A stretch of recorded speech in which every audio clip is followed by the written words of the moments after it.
What's up, everybody? It's Jacob. Thanks for coming out on a Saturday night for some AI news, views, and reviews, I suppose.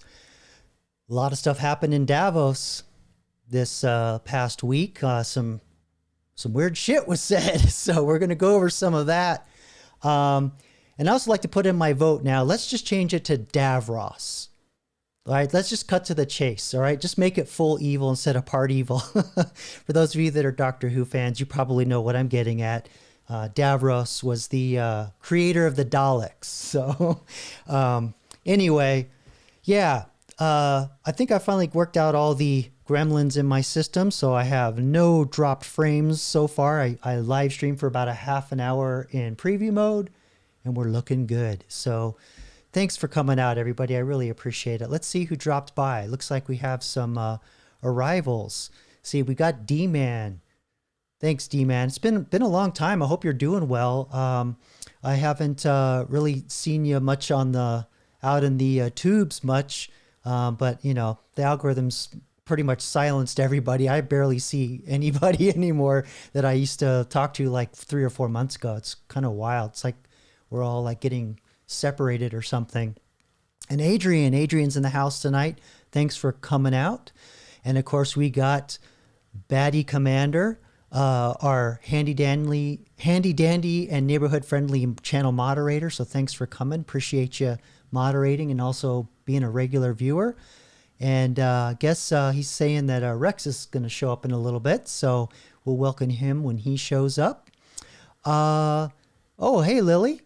Welcome. Thanks for joining us all the way from the UK. Glad to have you here.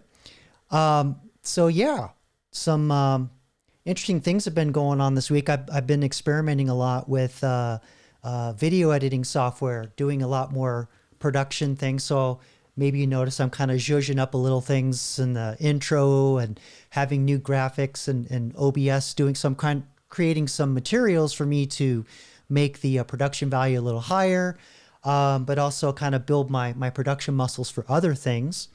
Because this week I kind of did a little tease. I released a short. Oh, by the way, of course, all of you that are here, for those of you in the replay or catch the replay, like and subscribe. Appreciate it. Don't forget to hit that bell to be notified when I do go live. I'm mainly going live in more recent weeks, mainly to focus on building these video production skills so I can do things like this video here, which is a character that I created some time ago. His name is Obelisk, as you can see there. And he's a malevolent AI. And so he's got a very authoritarian view on things.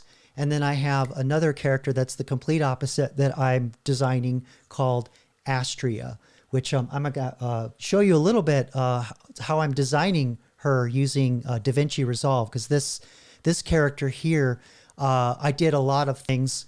I only generated the image through AI, so I got a still image, but I used DaVinci Resolve to animate different parts of it. So for those of you that have missed it, I'll play it for you in a second. And I did a lot of sound design around the voice, which I generated through AI as well. So I took a stock AI voice and I worked, put it to make it sound a little more, I guess, evil. So yeah. I'll just play this for you real quick, and it's like a few seconds. Whoops, I clicked the link video. Oceans. There we go. Boy, like I always say, I'm glad I don't do this for a living. All right, here, I'm going to use my buttons. Stand by. Let me clear this out. I have crossed oceans of time to find you. I prayed and asked God for clarity, and he granted it to me. There is nothing else. You are my destiny. So I don't know if you noticed, but I had the light around the mouth reacting to the audio, and had very, very subtle animations around the eyes, the wings, and the body, and fire and brimstone in the background. And you probably can't see it here because of all the shorts metadata. There's sparks coming up in front of him.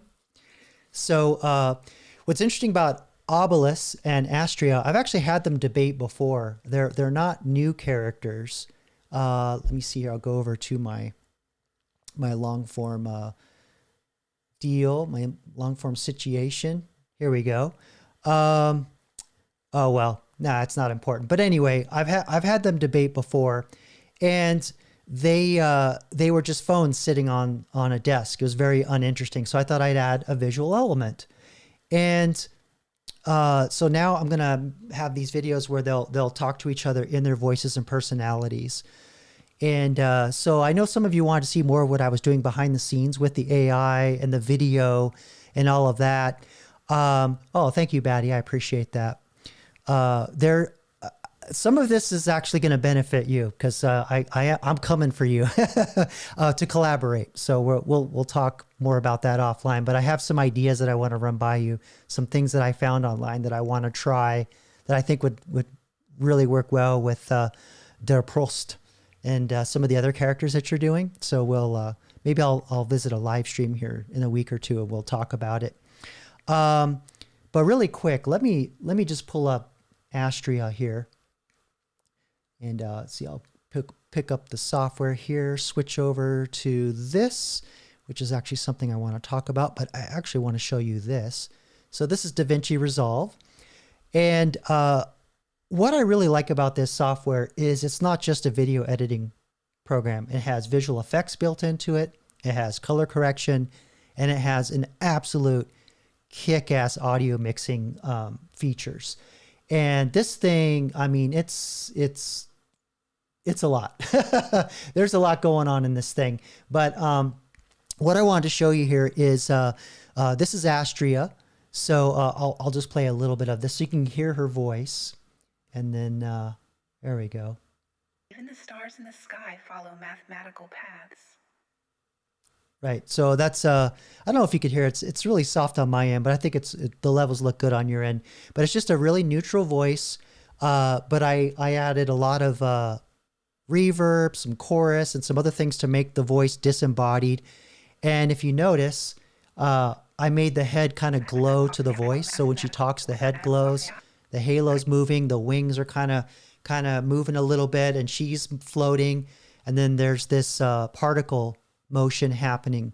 And so all these are happening on different layers, right? So just like with the graphic design software, you got your text layers, right? So let me look over here. So I could disable some of this. So you can see the particle. So there's a whole particle system that's built into DaVinci Resolve's Fusion, which is visual graphics. And then they have these things where I can go in. Let me see here. I'll open this one up. I think this is it.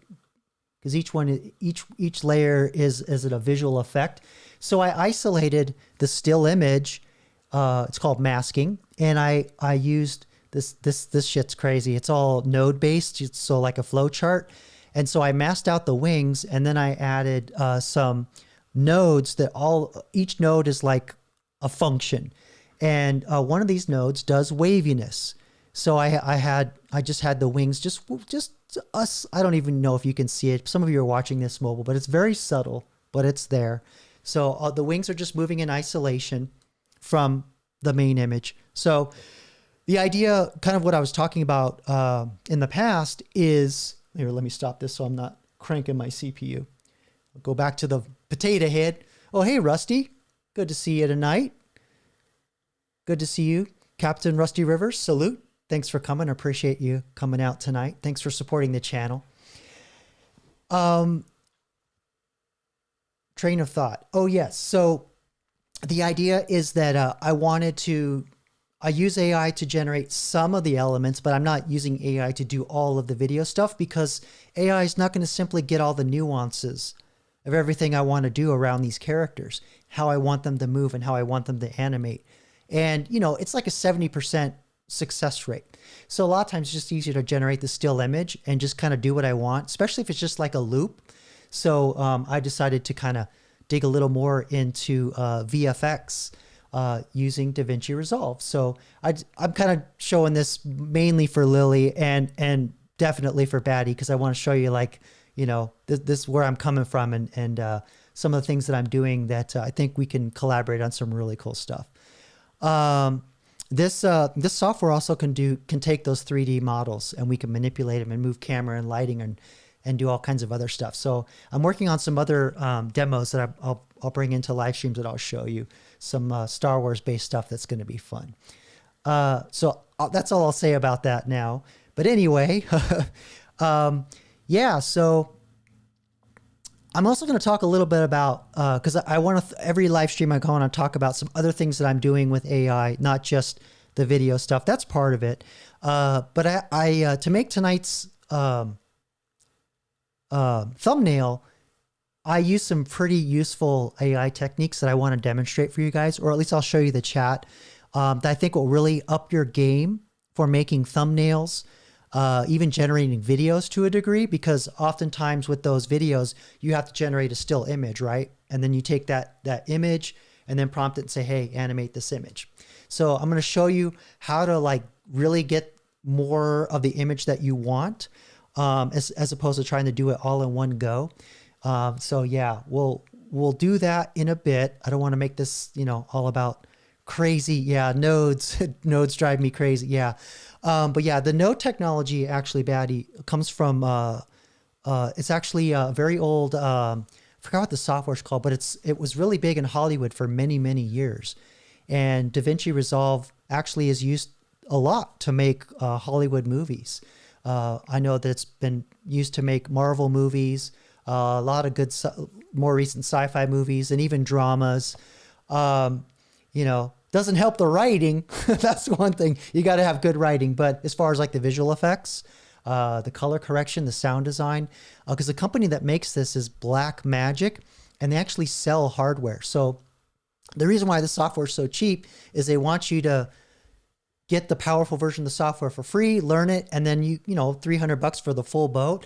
But they have like, they got these crazy ass mixing desks that have like 124 mixing channels and, color correction desks. And it's all about the hardware. So the softwares are loss leader, but this software is no joke. It's really good. Pretty amazing. Okay. So, yeah, let's talk a little bit about Davos, man. There was some stuff happening at Davos that I have to comment about. We had a couple of interesting things that happened there. I'll break it out. There's some other things I want to talk about that are really important, but Davos was in the news. Some of you wanted me to talk about it. And the Anthropic CEO did his usual song and dance about how, in 6 to 12 months, we're away from doing software.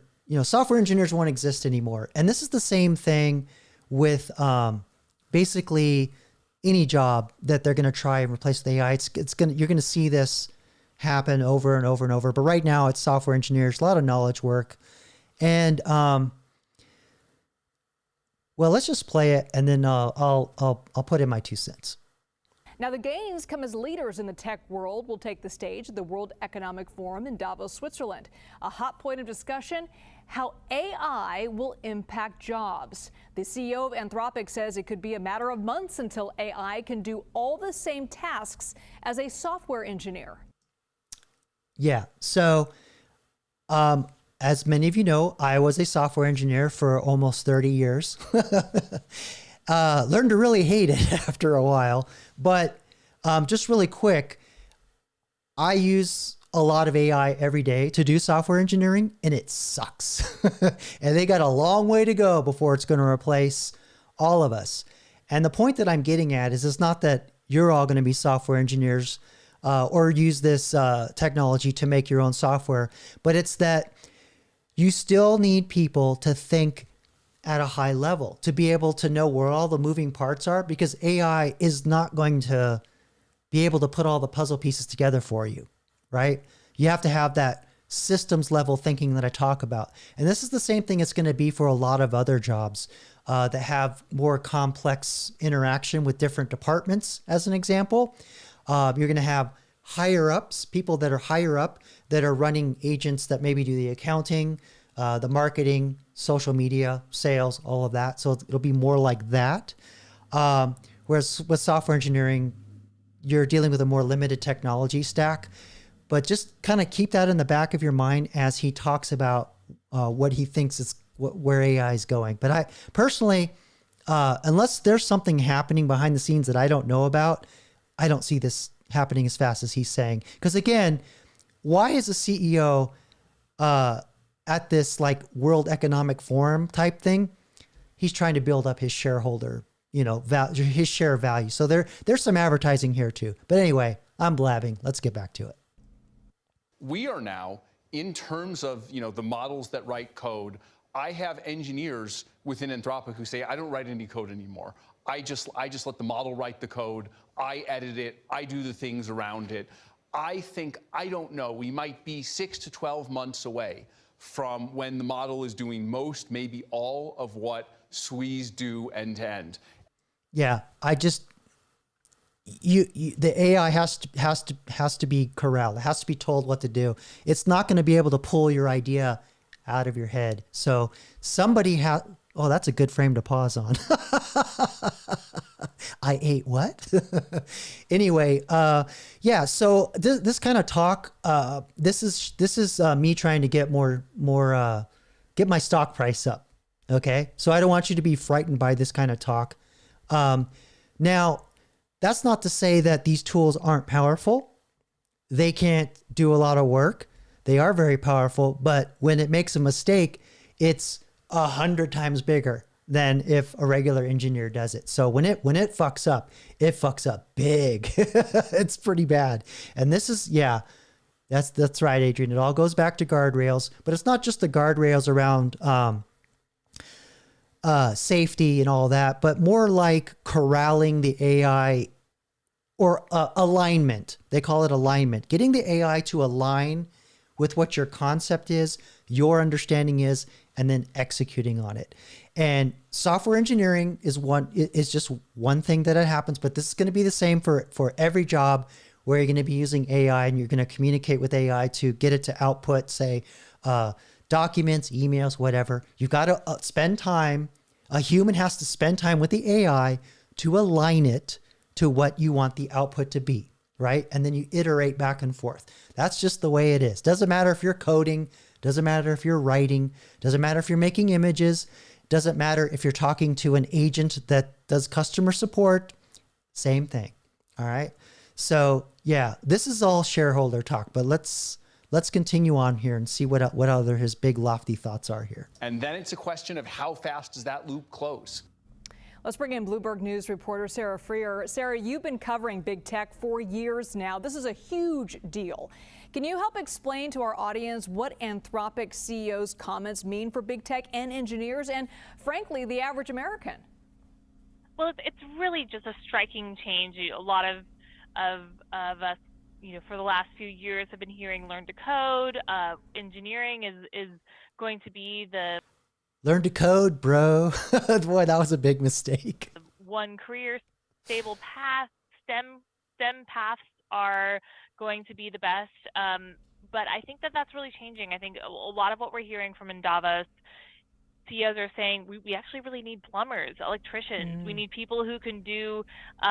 Yeah, that's easy for you to say in your cushy air conditioning job, whatever. But yeah, see, this is one thing they don't talk about though, is that we have another problem brewing on the horizon here. Potato head, there we go, right button. Got to push the right button, Jacob. There we go. I added more buttons and I didn't practice, so there you go. Yeah, we have another problem brewing. Is that, okay, yeah, we've got these AI tools.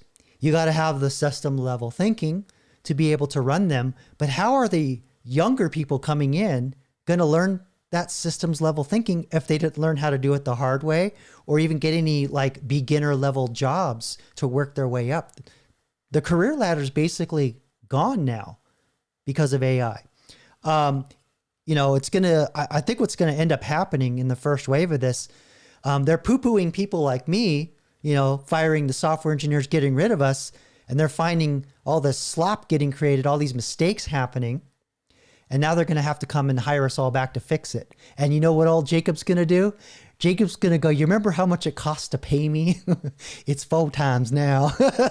That's what that shit's going to be. Because I work with other engineers that give me their AI slop code. And I go, no, bro, you fix it. I am not fixing your code. Talk to your own AI. I got my own. All right, let's get back to the video. These vocational roles that involve physical labor, or at least tangible work that a computer program cannot do. And we also need critical thinking. So I think we're going to see a lot of jobs that simply edit what AI has produced. Yeah, so this is a very, like I said, a very fancy way, edit things that AI has produced. In other words, makes a lot of mistakes, it's a lot of slop, and a lot of people don't know how to align their AI to execute. And what I'm going to show you later for the thumbnail is an application of, it's a very small way or a very basic example of how to align an AI before you have it execute, right? Don't just type a sentence and go, oh, that didn't work. Type another sentence. Oh, that didn't work. You spend a little extra time converting with the AI to align it, to get it to understand what you want, and then have it confirm, you know, hey, repeat back. Tell me what your understanding is. And I'll demonstrate that after we finish this video. It's going to be a very crucial skill when you start using these tools. All right, so let's get back to it. At least that's what we're being told in Davos over the last couple of days, and that will strikingly reshape the U.S. workforce and globally. Yeah, and Sarah, you know, the NVIDIA CEO Jensen Huang echoed what you just mentioned. He had a very different message on how AI will shape the job market. He says AI is only going to create jobs. Take a listen to what he had to say. Yeah. This is the largest infrastructure build out in human history. Yep. That's going to create a lot of jobs. But it's also creative destruction too. It's gonna wreck a lot of jobs. It'll create new jobs, and of course there'll be jobs around, you know, trades, networking, pulling the wire, everything around making the AI, the data centers. Yes, but it's gonna just crush a lot of knowledge-based jobs, creative jobs. What those new jobs are, we don't know. But you know what? Buy his chips, right? Just buy his chips. That's why he's at Davos, or as I'm saying now, Davros. All right, let's get back to it. And it's wonderful that the jobs are related to tradecraft, we're going to have plumbers and electricians and construction and steel workers and network technicians and people who install and fit out the equipment, and all of these jobs. We're going to, in the United States, we're seeing quite a significant boom in this area. Salaries have gone up nearly. It's because there's a shortage. They can't find enough tradesmen now. But what's going to happen is, I think a lot of people, this is another thing they don't talk about. A lot of folks are going to get laid off, and the tradesmen are kind of, you know, having a, what's the term? Not crocodile tears, but, you know, they think they're, you know, secure, high and mighty. Meanwhile, you got robots kind of coming in, taking a lot of the, it's going to take all the work where you're building things from the ground up. So that's not good. And then you have all these people that got laid off. Where do you think they're going to go? Right? There are a lot of folks are going to decide, you know what, I'm going to go into the trade. So then you'll have all the wages driven down from the sudden flood of people going into trades. So there you go. It'll take time, but this is what's going to happen. Double. Yeah, and Sarah, I'm assuming other tech leaders at Davos are sharing this similar stance, but is it enough to quell fears that AI could lead to massive job loss? Well, no, I also think that for the AI data center build out, of course you need those electricians and construction workers, but once those data centers are built, they really don't require very many people to operate them. Yeah. So, you know, there may be an initial job boom. There's always them data centers in space. But then technology may advance further. We don't need as much of the data centers to keep it going, or there may be new advances in the actual AI field. So we really just don't know. But what we do know is that there is a reshaping right now. Look at the HVAC on the top of that building. Holy mackerel. And that's not even half of it. They got to enhance it with water. Of the global order, of the priorities of all of these companies, of the way that they are seeking power and resources.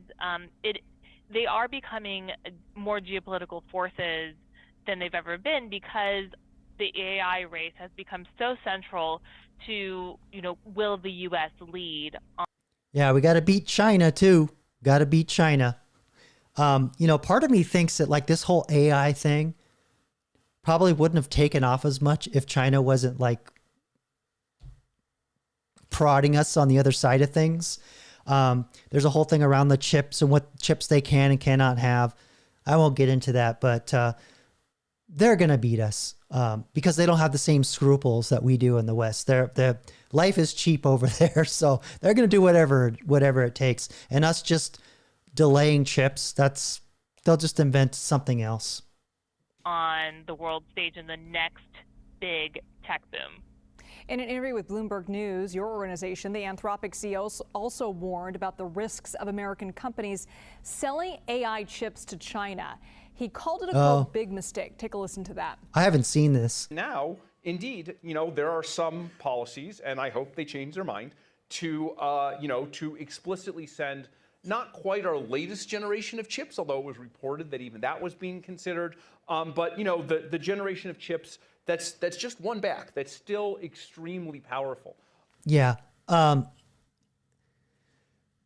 been seeing reports and white papers that China's already kind of invented some, or they're working on mass producing some things that they've already kind of got around this, and supposedly they're better. But I'll look more into that once I have more information. I'll share more of that. But yeah, this idea of withholding chips back one generation or two or three, it's not going to matter, because you just install more chips. Like if you want more processing power, you just add more chips. Whatever. Well, let's keep going. And we are many years ahead of China in terms of our ability to make chips. So I think it would be a big mistake to ship Taiwan's many years ahead. Now, Sarah, these comments come as Trump loosens regulations around chip exports. Tell us more about the arguments for and against selling these chips to China. Well, he went on to say that it would be equivalent to giving nuclear weapons to North Korea. That was Amadei's analogy there. This is something that a lot of leaders are saying is very central to the AI race, is not just that the U.S. succeeds, but that the U.S. succeeds more quickly than China. The cat's out of the bag. All right, look, AI, it's just software. Software has to live somewhere. So that's all this hullabaloo around data centers and why we're trying to increase our energy output and da-da-da-da-da-da. China already has all their energy they need for their AI.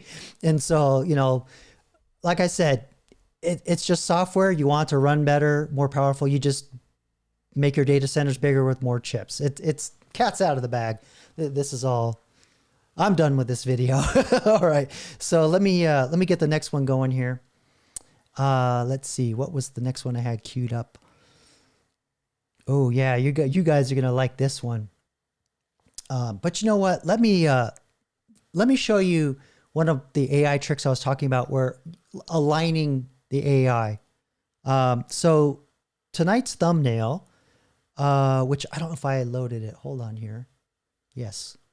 So this was the thumbnail for tonight's live stream, and I don't often talk a lot about how I make these things, but I didn't just do this all in one run. This is actually multiple runs and multiple layers. Oh, thank you, Lily. I appreciate that.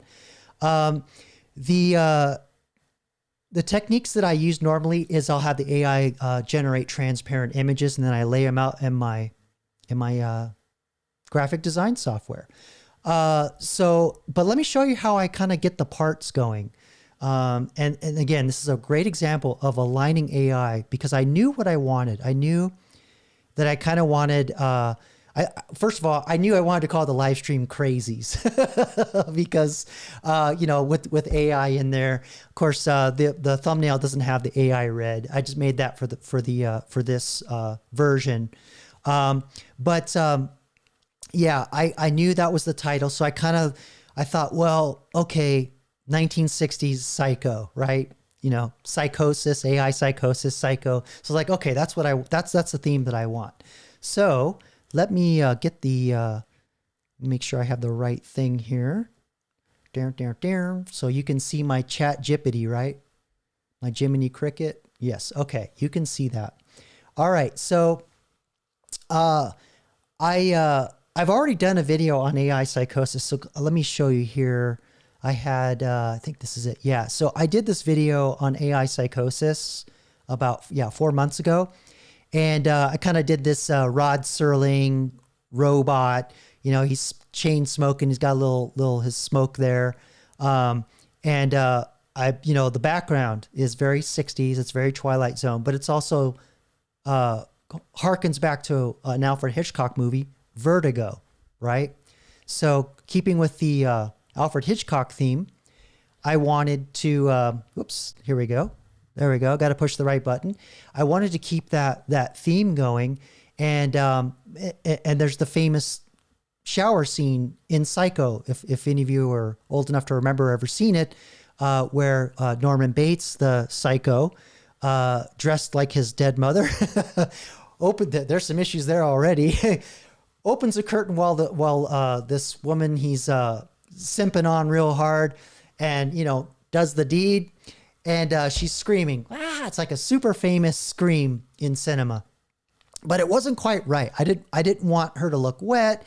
I didn't want the shower scene, but I knew I wanted like abject look of terror on a woman's face in the 1960s, and she's going like this. But I couldn't find one picture that had that.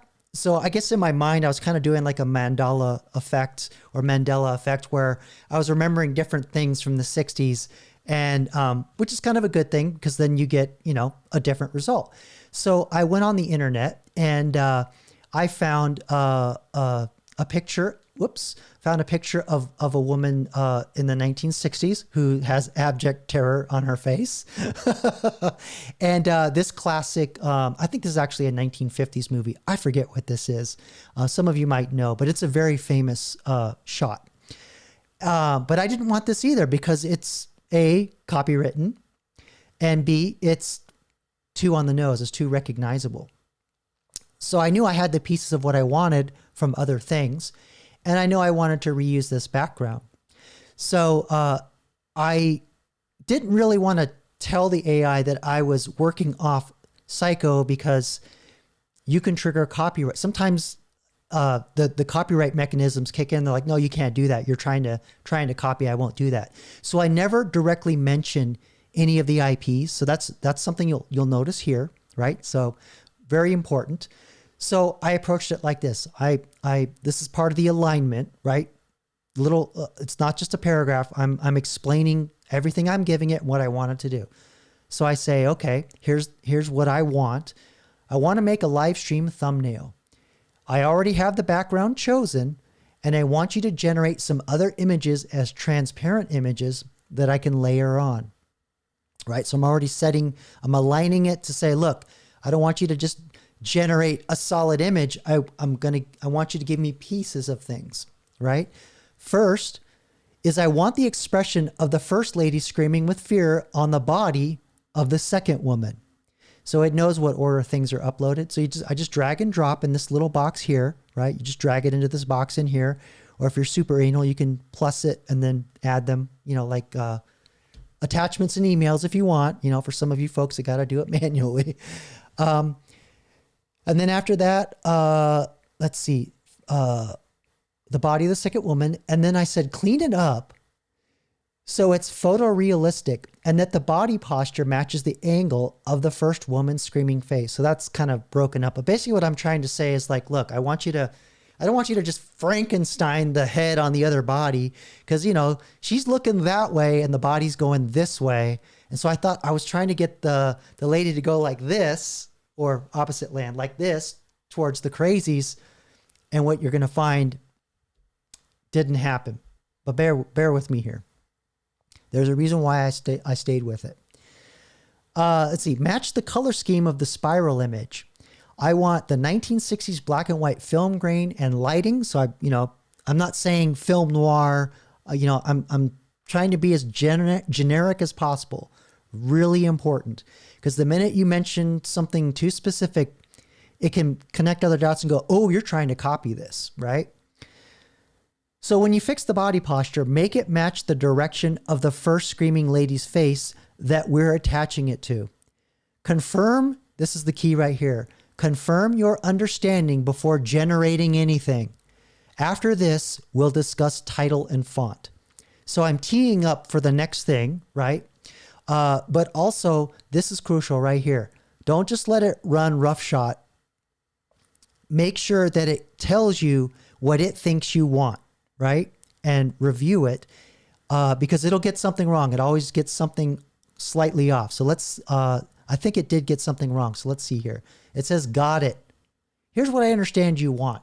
Before I generate anything, here's your goal. Transparent PNG, that's a file format, cutout. So you can layer onto your existing spiral black and white background. B, composite. Take the screaming face expression from the first woman with open mouth terror and place it onto the body pose of the second woman, hands up, recoiling posture. Pose plus angle matching. I will adjust and warp the second woman's body posture so it matches the direction and angle of the first woman's head and face.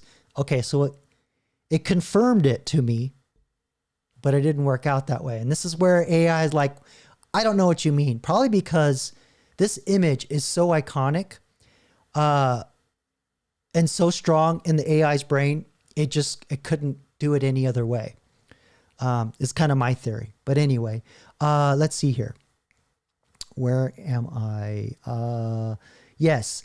So output, a clean, transparent background outside the subject, no white box, so you can drop it into your spiral. So it understands that I'm going to layer it. Awesome. All right. So if all of that is correct, I'll generate the composite as a transparent PNG. And then I didn't feel like it really understood how I wanted it to look, because sometimes if you give it an image that tends more towards like illustrative or non-photorealistic, it will make everything else match that. So I just, to get ahead of it, I prompt the AI again and I said, okay, look, the resulting image should look like a real person, not a cartoon or illustrated. Good. All right. And because I didn't tell it to generate the image, it's not going to do it. So it comes back and says, yeah, good, confirmed. To be explicit and locked in, the final result will look like a real photographed human. Awesome. Not illustrated, not stylized, not comic, not AI artsy. Anatomically believable neck, shoulders, jawline, etc., etc. Verifies the 1960s lighting and all that. And this is what it came up with. Wrong direction. But it's pretty good, right? It's pretty good. I was really impressed with that. So, all right, cool. And this is all transparent, by the way. But then I was like, okay, I thought, all right, I got 80% of what I wanted. I want her to go the other direction, the body to go the other direction, because I want her face to like be the reaction and her body follows, right? So it Frankensteined it together. And this is just what happens. This is just AI. Because again, my theory is this is it lifted literally the iconic image. It probably doesn't know how to do it. Just can't do it. But it got the neckline and everything. I mean, it's pretty good. Very impressed by it. So I said, you know what? This is pretty good, but I want the body to face the same direction as the face. Confirm your understanding, right? This is my new favorite phrase. Confirm your understanding. Because when I'm coding AI, when I do AI alignment for computer programming, I'll spend a day just talking to the AI and planning with it, right? So I found this phrase to be very powerful as I go along throughout the day and I plan with the AI, I say, okay, confirm your understanding of my plan so far. And it will list and say, we're going to do this and this and this.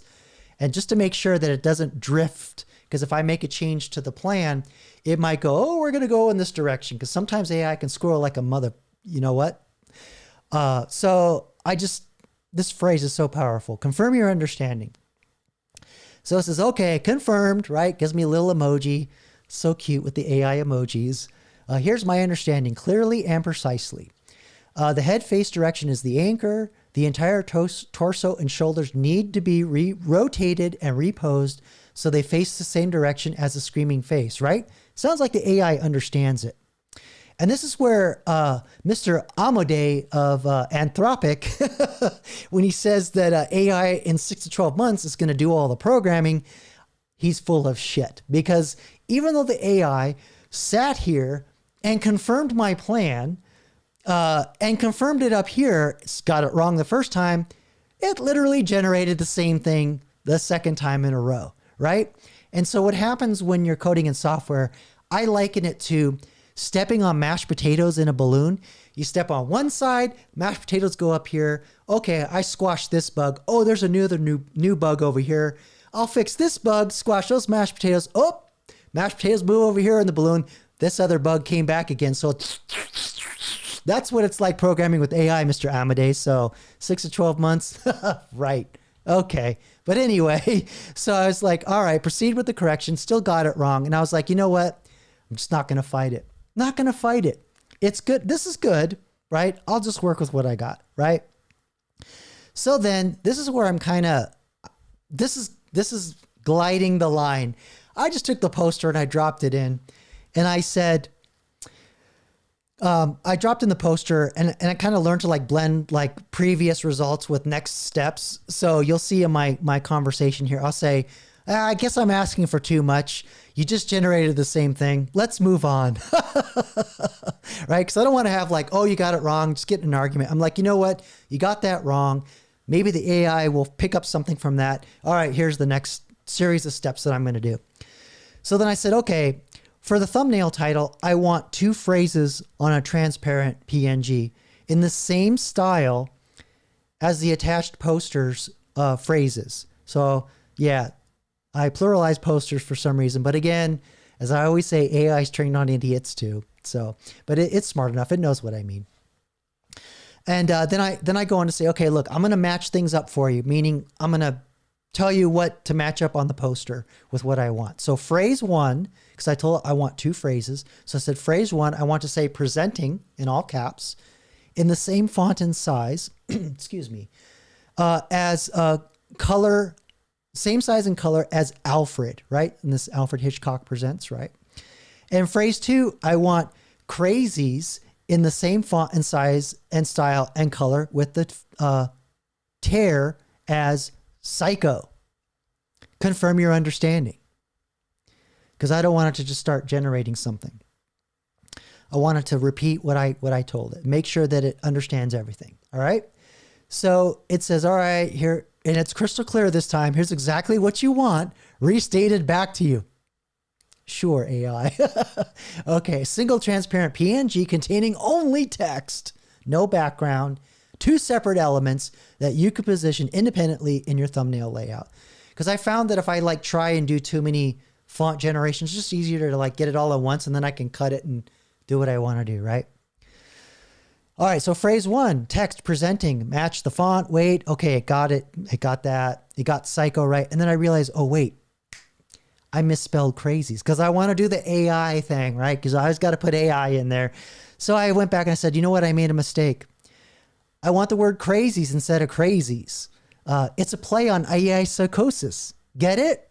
And it gives me a little cute laughy emoji. Yep, I get it. And that actually makes it better.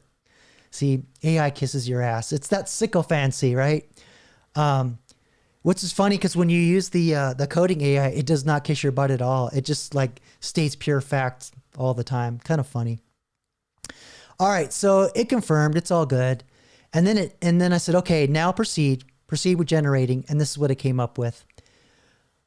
I thought it did a great job with this. It's okay, but it did like this bold outline, and that's not the 1960s poster style. This is wrong. But I learned not to fight the AI because I'm like, okay, I got parts of what I want. I'm just going to cut out what I can and rework it. But I thought, you know what? I'll tempt fate and I'll try it one more time. And I said, can you match the 1960s poster font style for Crazies? Otherwise, it breaks the world building. Yes, you're absolutely right about world building. And you're also right that what you're seeing still isn't quite the Psycho font. Let me be very clear and honest here because this matters for your workflow. And then it basically goes on to tell me to do it, right? And I think what this is the AI kind of going, well, this is probably going to get me into copyright trouble. Maybe I'll be helpful and I'll tell Jacob how to do it in the graphic design software. And then I said, you do it, generate the title. And it just did the same thing again. So I thought, okay, I'm not going to tempt fate anymore. I have enough. So I went ahead in my graphic design software and I laid out my scared lady, put in the background and dropped in the font as is and my usual person. And I always drop it into the AI to kind of see, hey, because I've trained it to basically tell me what I can make better for like color, alignment, click-through rate, all kinds of stuff. It's trained to do that already in the background. Excuse me. I got a fuzzy in my mouth. I don't know where that came from.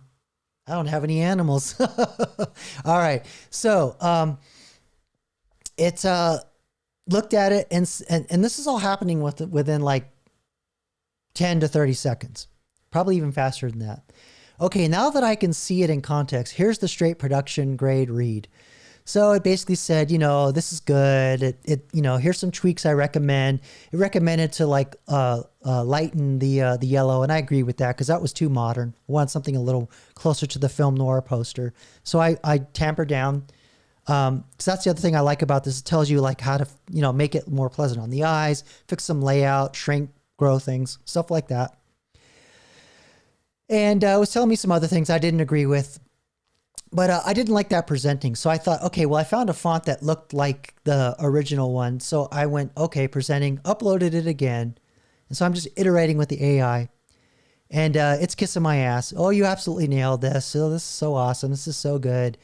And then it says, oh yeah, you stuck the landing. But I just thought, yeah, maybe I just need to put some branding. So I just put my Gen X Jacob Presents and did that and aligned the tear so it looks like the spiral sucking it in, kind of at a little focal point.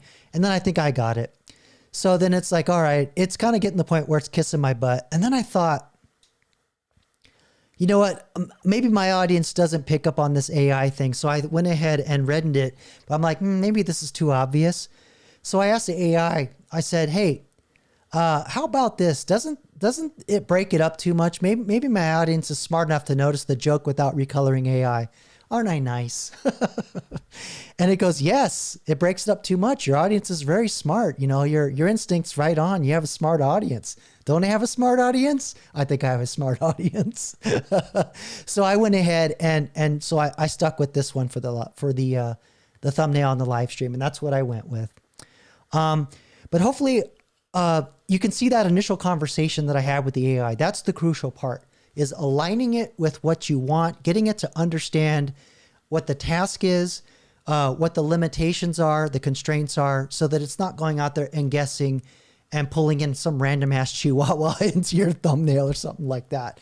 Or just making, really far off out of base fonts, right?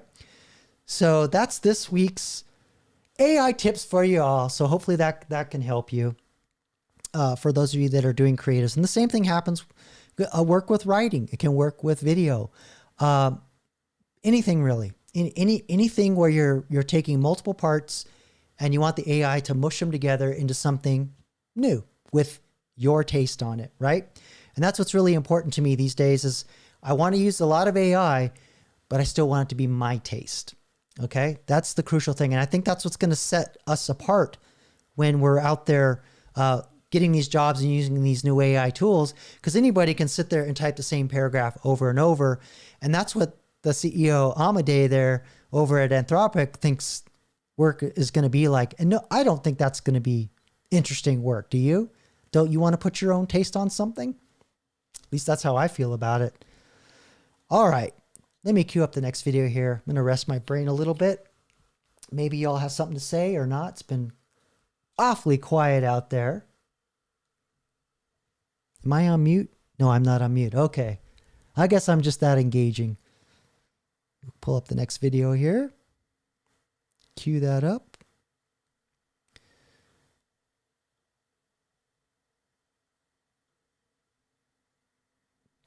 All right. So it was bound to happen. Our next topic. This was bound to happen. It was only a matter of time. And honestly, I thought this would happen in the realm of politics long before it would be using artificial intelligence to generate evidence in court. I really thought it was going to be like, making Trump say something totally outlandish and weird, or Biden or Newsom or whatever. I really thought that's where it was going to happen first.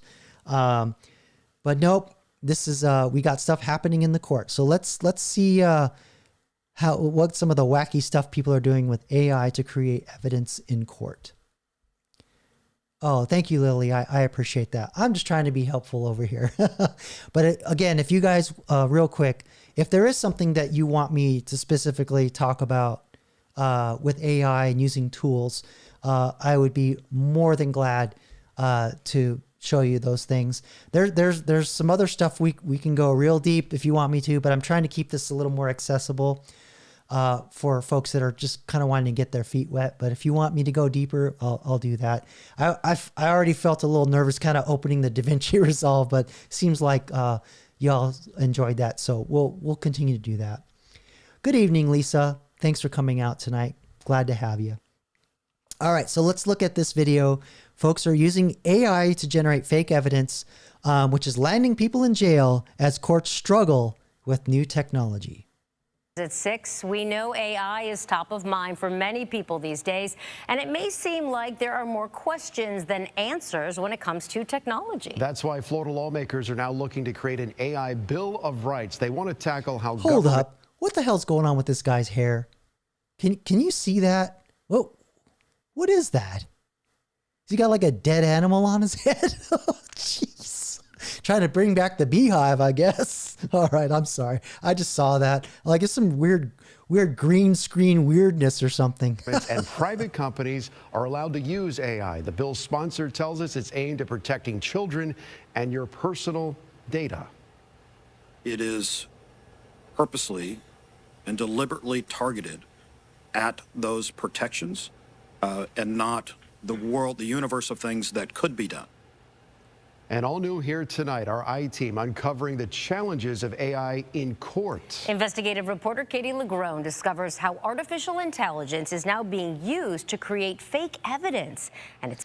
You know what? I don't know if I like the title in the Chiron down there. Lawmakers push AI Bill of Rights. I don't know, that kind of smacks of personhood to me. I know it's kind of off topic, but there's just something about it that just doesn't ring right to me. Oh, thanks, Lisa. I appreciate that. I just got a little chilly. Just put on something. All right, let's get back to it. It's even landing some people in jail. We're all trying to figure out AI, and when it comes to the legal system, what's real and what's fake can have serious consequences. In fact, one Florida woman says AI was actually used to help land her in jail. Here we go. The first time in my life I ever thought about killing myself, I said, I cannot be in this place. This woman says her ex-boyfriend created a fake text that he then tried to use against her in a domestic violence case. She got arrested, charged, and was handed down a no-contact order. But a few months later, he accused her of violating that order, sending him this text. She says none of that was true, and that text, she says, was a total fake. Let's see here.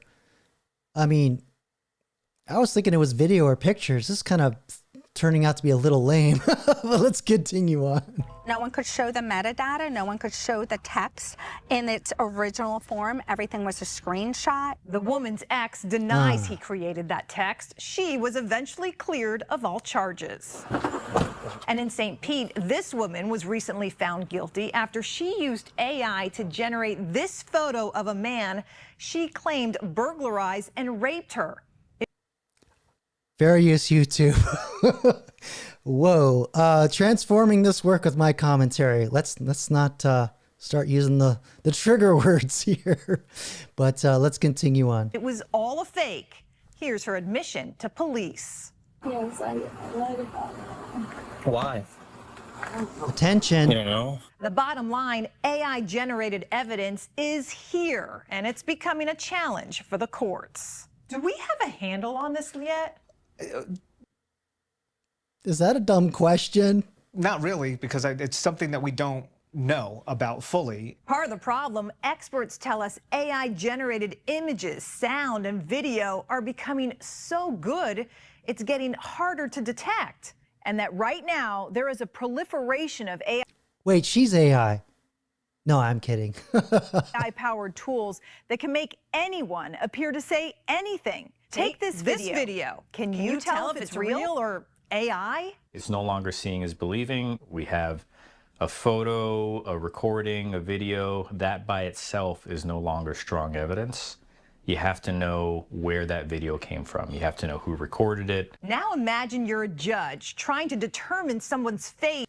Yeah, they have, a lot of you may or may not know, devices insert metadata inside the files. You can turn it off, but I don't know, we might start to see some laws surface that will make it illegal to turn off metadata on your videos and photos. Like you have to have location, date, and time at the very least. I don't know if I want that or not. That may or may not be real. That's the predicament facing judges everywhere. Federal Judge William Matthewman serves on the bench for the Southern District of Florida. Is it realistic to say that the ultimate consequence of a nefarious use of AI in the legal system is an innocent person goes to prison? Well, that could happen. And while some of it is considered agnostic, I don't know about that. That dude had a lot to say and they just cut him off. He was like, he was going to say a whole thing and they just cut off what, I don't know. I'm getting suspicious here. Acknowledged AI or accepted, it's that unacknowledged AI, the fake, the fabricated, totally made up, that he says is becoming really scary. They look much, much better than some of the fakes that were done years ago. What are you? Years ago, meaning 2023. That's what's really scary about this stuff. Just in 2 years, the stuff you can do with AI for $20 a month, I mean, it's Hollywood level quality. It's getting there. I've been playing with some of it. But anyway, we'll continue on. What are you most concerned about when it comes to AI in the courts? You know, I'm more concerned about, first of all, any fake audio or video coming into evidence, but I'm also more concerned about the effect it might have on jurors, that jurors might... For those of you that aren't from his region, he's saying jurors, people in the jury. Jurors. Might go back in a case and perfectly legitimate audio and videos are introduced. But there may be people on the jury who say, well, I don't trust any of these. I don't trust any audios or videos. Legal experts are currently working on guidelines to establish what's acceptable and unacceptable uses of AI in courts. Police and prosecutors are also being urged. What about what's acceptable and unacceptable use of video and photos in court? I'm going to show another video here of Will.i.am of Black Eyed Peas fame, talking about AI and the music industry and how it's changed everything. He has a very interesting perspective on and some very interesting ideas where he thinks that things are going to go. One thing that he says is that in the music industry, the only thing that you're going to have is your live shows, and you'll have to be there to experience it. So kind of going down that route, how does that affect evidence? Like, because that's the way it used to work in the old days before we had forensics and DNA and blood testing. You literally had to, that's why they call it caught them red-handed. You had to catch the person in the act, right? We might get back to that. Kind of scary. To be extra careful, tracing video, sound, and images back to the original source. It's really flipping the script on that old adage, seeing is believing. Seeing alone is not sufficient for believing. I'm Katie Lagrone reporting. No, I'm the real Katie Lagrone. No, I am. Yeah. Sure you are. Yeah. They're both real. They're both real. All right. That's just a split screen. That's my opinion. Okay. You know what, folks? I left my beverage down in the kitchen, so I'm going to grab it. I'll be right back because I'm hankering for some tea. So let me find my be right back button. I've never used it before, so let's see what happens.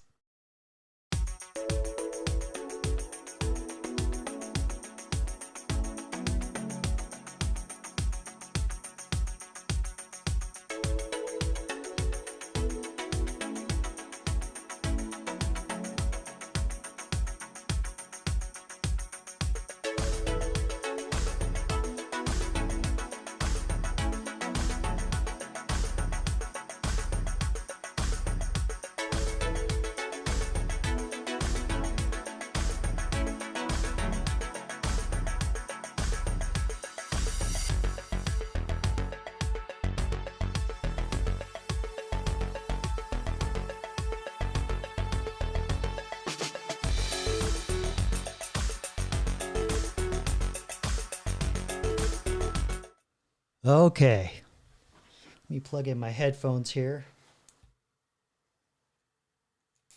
All right.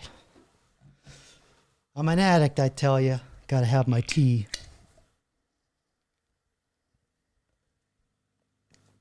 Okay.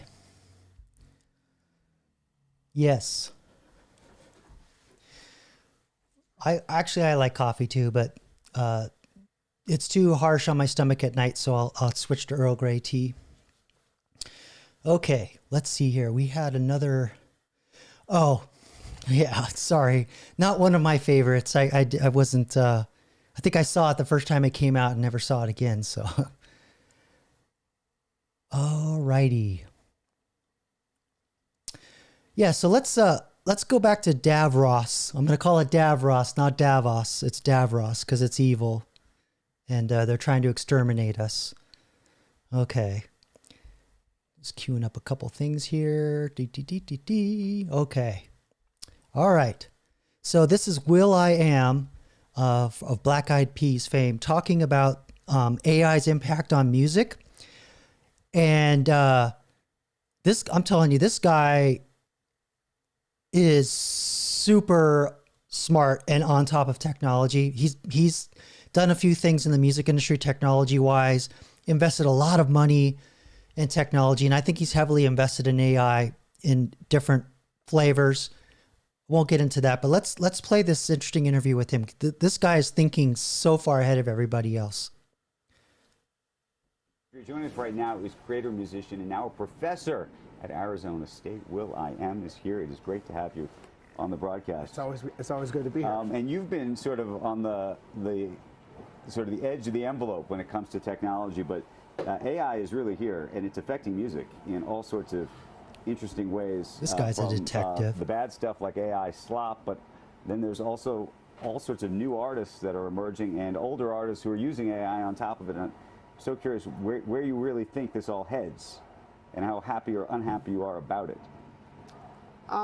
It's a mixed bag, right? I love technology. AI slop.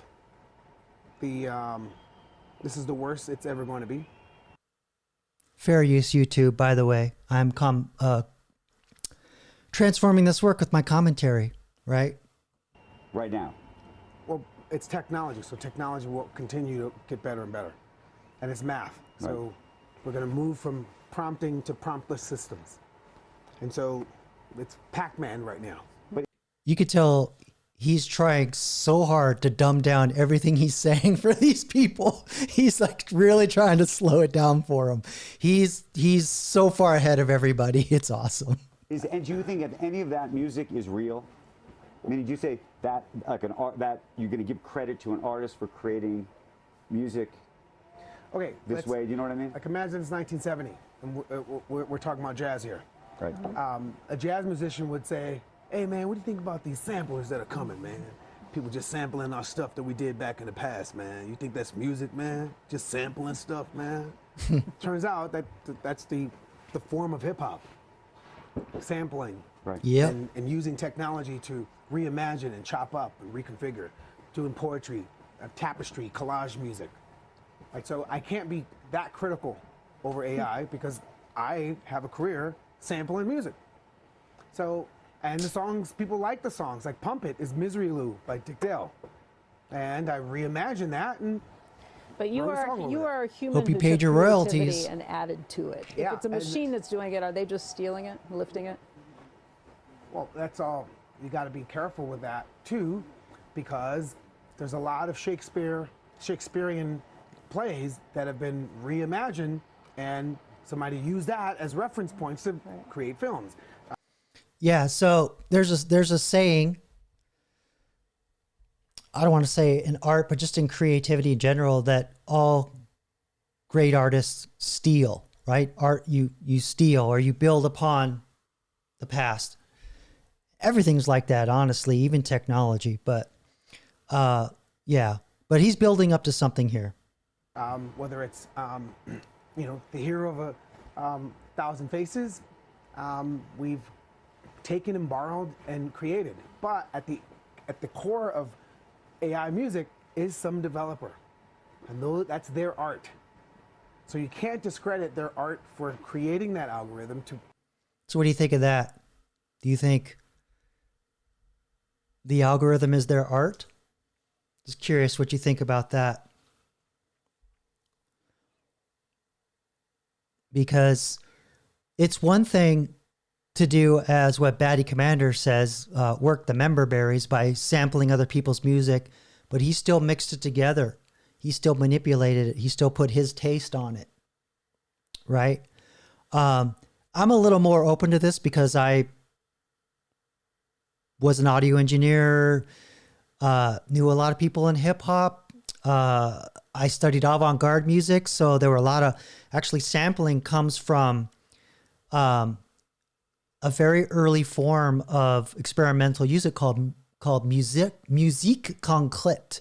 It's a French art form. Basically, they would go out and record sounds, cut them up, and make it, make a new thing. I mean, it sounded like shit. It wasn't musical, but this was early forms of sampling, and this is, I think, as far back as the 40s, maybe the 50s. A lot of Dada, postmodern, a lot of that art comes from that. So yeah, I'm more open to that, is all I'm saying, because some of the music that I played on here, it's actually my music. I don't tell you that. And I used a lot of musique concrète and tape music and a lot of experimental compositional techniques that lift from other things, right? To make a pastiche or a new tone, a new flavor. I don't lift literally where, it's like Vanilla Ice where he took Under Pressure, where it goes dun da da dun da da dun dun, and mine goes dun da da dun da da dun dun dun dun. It's different, man. No. Okay. That doesn't fly with me. All right. So let's get back to it. Yes, they did borrow from music. They did train on the entire library that humans have made, and that people should be paid for, when you train on that. And then we're going to get to a point 20 years from now where it would have evolved, and it's not about training on yesterday's music. And we have to prepare ourselves for that too, because the AI that we're concerned about is not here yet. Boop, and there it is.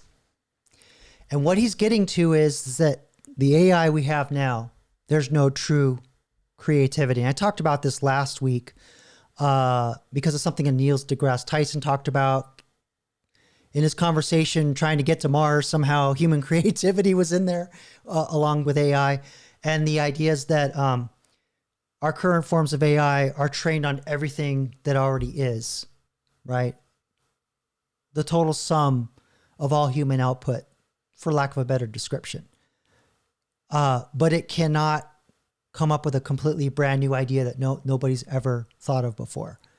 And so what he's talking about is that AI, the artificial general intelligence, which the very definition of it is that it will have that a level of creativity, which allows it to solve problems that have never been solved before. But there's also creativity behind art. It's kind of the same, two sides of the same coin, right? That's what he's talking about. And Lily, I saw your question. I will answer it, but I saw you deleted it, but I don't, if you don't want, let me know, because I do have an answer for that. Right. And that is the AI that's creating just on its own. How hard do you think it is to create today the next superstar? Meaning in such a fragmented world where you go to like Pop Rising on Spotify, those songs are like, off of TikTok basically from some smaller influencers that are now in the music business that might have never even been in the music business in the past. And so you have so many people. Can you create a summer hit anymore? No, because yeah, this is something else that I want to explore more. I'll let him finish his thought. A couple of years ago, 10 years ago, we were communal. Everybody listened to MTV or the same radio station. Everything is now fragmented. And monoculture's you're dead. Lucky if in this fragmented world, everyone is like magnetically drawn to something that's trending, but that trend's short-lived. It isn't like the full summer or the whole year like it used to be. Yeah, I remember growing up. There was like definitely like periods of music, and we all experienced it together, or periods of entertainment, a zeitgeist, for lack of a better term, grunge, punk, disco, whatever the fuck new wave was. That was like a mishmash of all kinds. That was just anything not disco. A lot of great music came out of new wave though. Oh man, love new wave music. And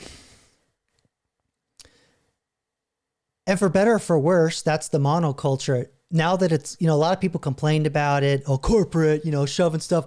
Now that the monoculture is kind of gone, kind of miss it. That there's that common experience that we all have together, which kind of brings me to where I saw Lily. She asked, will people listen to Beethoven in the future? And sure, I think they will. They'll also probably remix it too, to use a euphemism. But I think for those kinds of things, for someone, that music was meant to be listened to live, to experience it in person, because it wasn't just the recording, but it was the hall that it was in, the visceral experience of the motion of the conductor and watching the instrumentalists do their thing, especially with how bombastic Beethoven was. His music's very energetic for that time, a lot of his music. But it's going to be a lot like where you'll have folks that will listen to music on records versus on CDs versus digital downloads. You'll have people will seek that out. But I think we might see a resurgence of live, experiencing things live, because we're not going to be able to trust what we see and hear coming through the speakers. And I think there's going to be there's some other, I don't know what to call, I don't have a term. But that lack of trust, or not being able to really believe what you're hearing, the only way that we'll be able to trust is to go to a venue and see it and experience it. And so when you mentioned Beethoven, I thought that would be like the perfect, from the early era before we recorded things, and sort of like the first early rumblings of a celebrity conductor, like Liszt, was like really hugely popular. And he was the first composer, conductor that would travel around on a train and, you know, here's my music, da, da, da, you know, and then do the conducting. And it'll be, I think that's kind of what will.i.am was getting at, is that it's going to get to the point where like art is going to be so cheap and so commoditized and so easy, because I'll be able to put myself in Star Wars, right? I could be Luke Skywalker, or I could be Darth Vader with my head wearing the cape. That's going to be so readily, easily available that I think that people are going to want to go experience something. I think that's where it's ironic, I know, but I think that's what will end up happening. And when you mentioned Beethoven, that's what kind of gelled that together for me. Hey, Rexus. Now you can chat. Okay. Welcome aboard. Thanks for coming tonight. Okay, so let's finish out will.i.am here. There's an onslaught of like attention bombardment, where what used to be sustained over, like I said, a summer or a full year. So do you think you could start a career right now and be who you are? Well, no. Yes, you could start a career. Is it going to, like, my career wasn't the same as Lionel Richie's career. Lionel Richie was at the height of selling vinyl.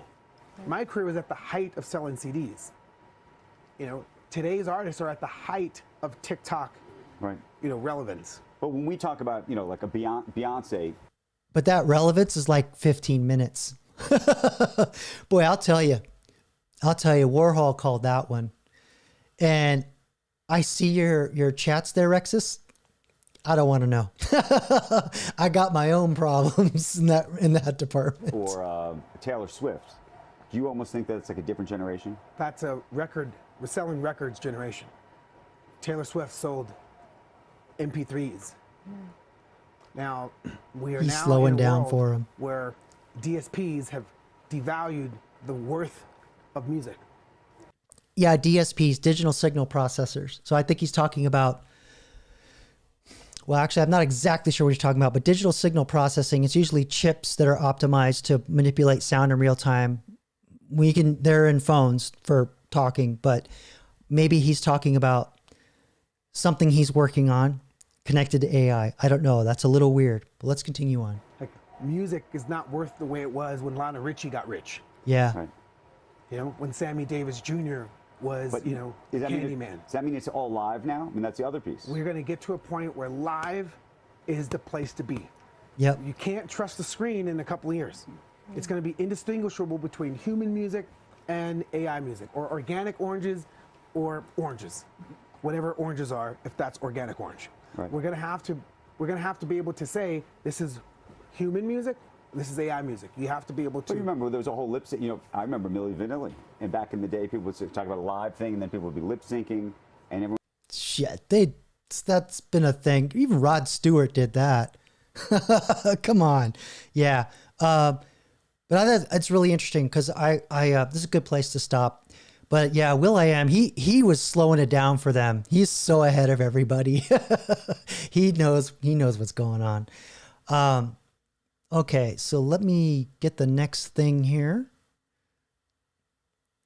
And so as not to harm your eardrums, I'm going to take a massive slurp.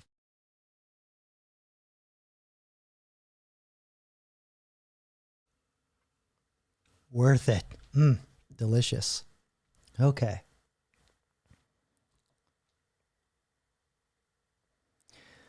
All right, so we can't talk about Davros. I'm sorry, Davos. Freudian slip. We can't talk about Davos without Elon Musk. All right, Elon Musk is always saying some interesting stuff.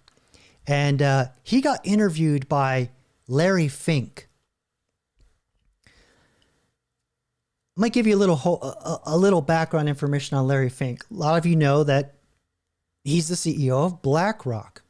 And you're thinking, why is a financial wonk like Larry Fink interviewing Elon Musk?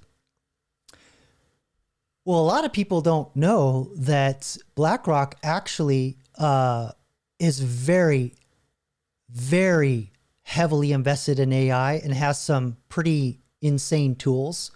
They're rumored, they're quite coveted amongst other venture capital firms. And so I wanted to kind of pull up some facts for you around their AI capabilities and how much money they put into this thing. All right.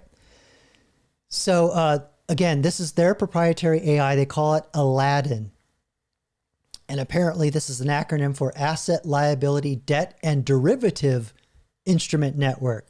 Derivatives meaning they're trading the paper on the paper, right? So they bet against titles, and they bet against trade the paper that proves you own gold and shit like that. That's what derivatives are. So trading paper. It's not trading actual assets. It's a funky market. I never could get my head around it. But you can basically do a derivative of any physical asset and long or short it. That's basically what they do. Let's see. Aladdin acts as the central nervous system for BlackRock, right? They rely on this thing pretty heavily. I've been hearing about this for a couple of years now. Integrating AI, machine learning, and natural language processing to process over 2,000 risk factors, simulate millions of scenarios, and manage over $21 trillion in assets, right? Because they have their hands in real estate. They have their hands in all kinds of things, but I think they're mostly known for real estate and venture capital. And Larry Fink is also the guy who, I think it was at the World Economic Forum was talking about, yeah, we're going to do this whole ESG thing, and we're not going to invest in companies unless they follow, have wokeness, which is the S in ESG. So the social part, there's environmental, and then G for governance, right? So they use this grading system. So that's,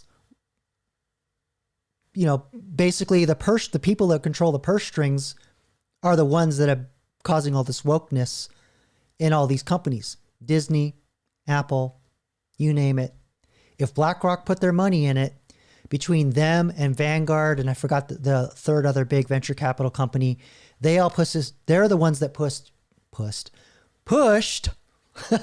ESG, i.e. wokeness, on all these corporations.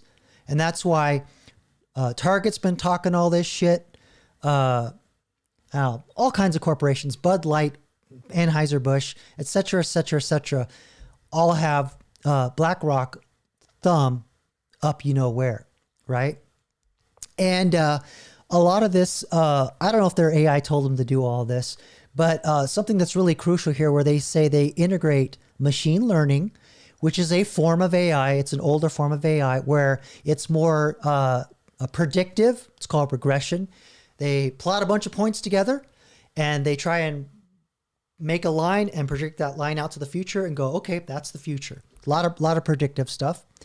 And then the natural language processing, that's basically deep learning, neural networks, LLMs, right?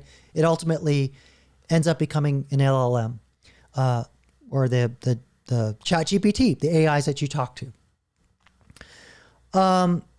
And so here are some things that they use Aladdin for, right? I want to give you, like, why is this dude interviewing Elon Musk? And when you see this, you'll go, okay. First of all, they have this thing called Aladdin Copilot, because this Aladdin thing is actually not one big AI. It's probably a collection of hundreds of little AIs that do different things. Kind of like what YouTube has to do all their censorship and stuff. Yes, Rexus, it'll never go away. They'll just rename it. That's kind of how it goes. They make it look like it's going away, and then they just bring it back. Because, I always say DEI wokeness, it's just affirmative action with lesbianism piled on top. That's all it is. Just that extra checkbox. That's all it is. So what the new checkboxes are on Bridge, I don't know yet. But anyway, let's get back to this. So yeah, they have this thing called Copilot. It's an AI-driven assistant that integrates into Aladdin's platform using generative AI, so they can talk to this thing and ask it. It's like an oracle. You literally are talking to your data, right? That's what this thing is. And it analyzes with financial models to assess how environmental factors might affect investment returns. Oh, I'm sorry, I skipped to their climate thing.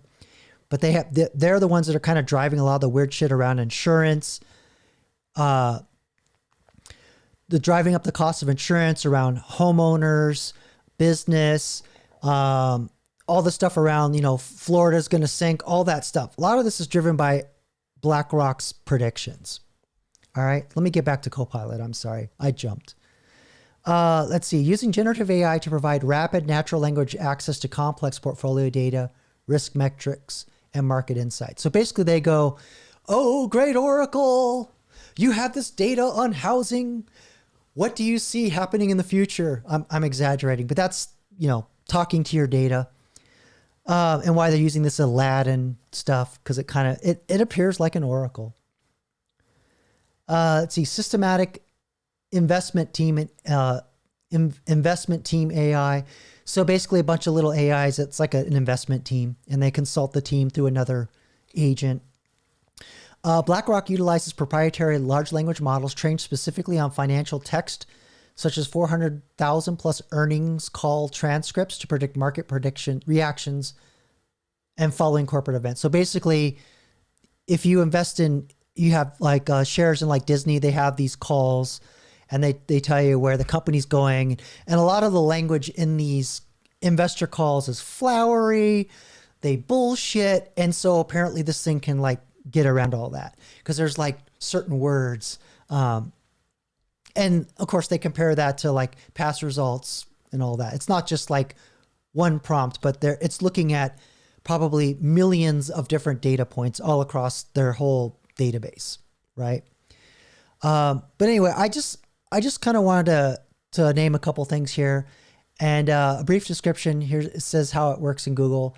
Aladdin is not a single AI algorithm, but a massive engine that ignites data from thousands of sources, including real-time market prices, satellite imagery, crazy, social media sentiment, and it runs over 180 million option-adjusted calculations weekly. So options, that's kind of another side of derivatives. I don't understand that stuff. Futures, things like that, if you're in the know. Enabling, for example, 5,000 plus daily portfolio stress tests to simulate impacts of events like pandemics or geopolitical crises, right? And in 2024 and 2025, here, you probably want to see this. Oh, you see, you want to see the browser. There we go. I know what I'm doing. Am I looking at the right thing? Yes, here we go. Based on reports from late 2025 and early 2026, there's no single consolidated or definitive verified global number. Oh, sorry. That was another thing I wanted to talk about. Anyway, look, this Larry Fink is perfectly valid to be in that room, is all I'm trying to say. All right. So let's see what he asks Elon and what Elon spins here at Davos. Because we know, he's sensational and he likes to spin things, but let's see where he goes. All right. So I want to get into the dirt, the meaningful component about technology, the possibilities.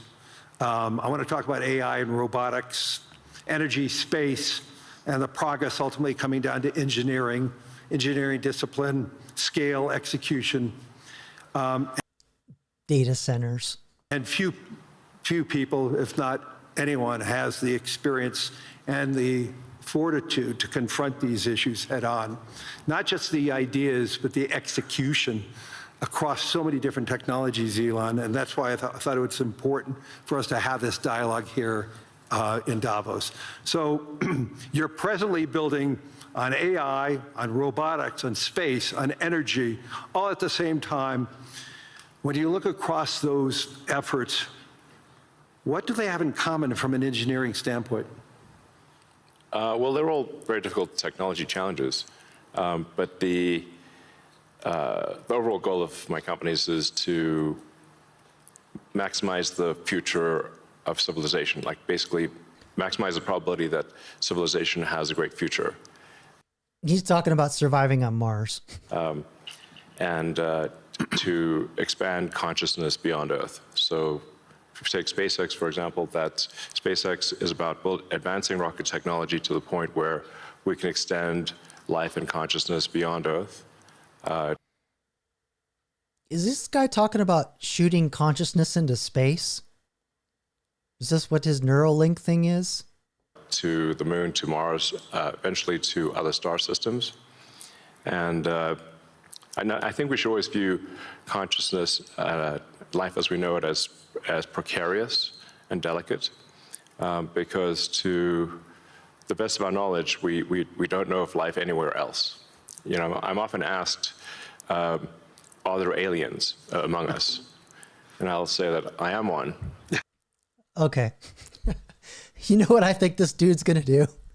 He wants to get it so that he can clone his consciousness into an AI that then they can put inside like a Voyager thing and shoot that fucker off and and then have the aliens talk to that.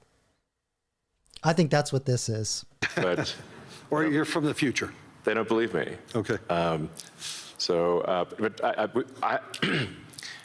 I think if anyone would know if there are aliens among us, it would be me. We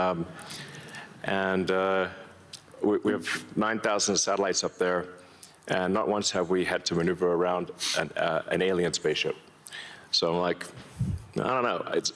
Bottom line is, I think we need to assume that life and consciousness is extremely rare, and it might only be us. And if that's the case, then we need to do everything possible to ensure that the light of consciousness is not extinguished, because we're effectively, the way I view it is, the image in my mind is of a tiny candle in a vast darkness, a tiny candle of consciousness that could easily go out.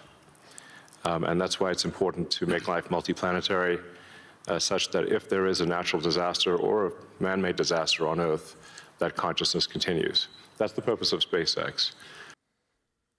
That's a lot more woo-woo than I thought it would be. I take it, Rexus, you're not a fan of Elon. Tesla is obviously about sustainable technology, and also at this point we've sort of added to our mission sustainable abundance. So with robotics and AI, this is really the path to abundance for all. If you say, people often talk about solving global poverty, or essentially how do we give everyone a very high standard of living. I think the only way to do this is AI and robotics, which doesn't mean that it is without its issues. I mean, we need to be very careful with AI. We need to be very careful with robotics. We don't want to find ourselves in a James Cameron movie. All right, I'll pause there. But you know what? I don't know. I mean, do you find it ironic that the only way he feels that humans are going to survive is by basically not letting humans do the surviving? Is the best way I can put it, with, have the robots do everything, the AI, all that. I don't know. I just find that really counterintuitive, but okay, let's get back to it. Terminator. He's got great movies. I love his movies, but we don't want to be in Terminator, obviously. But if you have ubiquitous AI that is essentially free or close to it, and ubiquitous robotics, then you will have an explosion in the global economy, an expansion in the global economy that is truly beyond all precedent. Elon, can that expansion be broad? Yeah. I still have problems with the transition period. And the only answer they come up with is UBI. They always glean over, oh, it's going to be a glorious future. But they never think of all the transition to go to this glorious future. Because obviously, to make it this glorious future, you have to wipe the slate clean, right? Okay, let's get back to it. Broad? Yes. Or is it narrow? And how can that be created? How can it broaden the global economy? Yeah, I mean, a way to think of it is that if you have a large number of humanoid robots, the economic output is the average productivity per robot times the number of robots. Right. And actually, my prediction is in the benign scenario of the future that we will the robot. There's that Star Trek socialism again. We're just going to have all this abundant energy come from somewhere.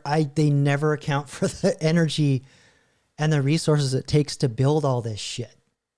We will actually make so many robots and AI that they will actually saturate all human needs. Meaning you won't be able to even think of something to ask the robot for at a certain point. Like there will be such an abundance of goods and services. Because my prediction is there'll be more robots than people. So. But how do you then have human purpose in that scenario? Yeah, I mean, nothing's perfect, All right. Yeah, what do you think of that? I'm just curious. I mean, what would your purpose be? I know this is a pretty kind of a masculine perspective on it, but for men, it's like you are what you do, right? And if you're not doing anything, then what the fuck are you, right?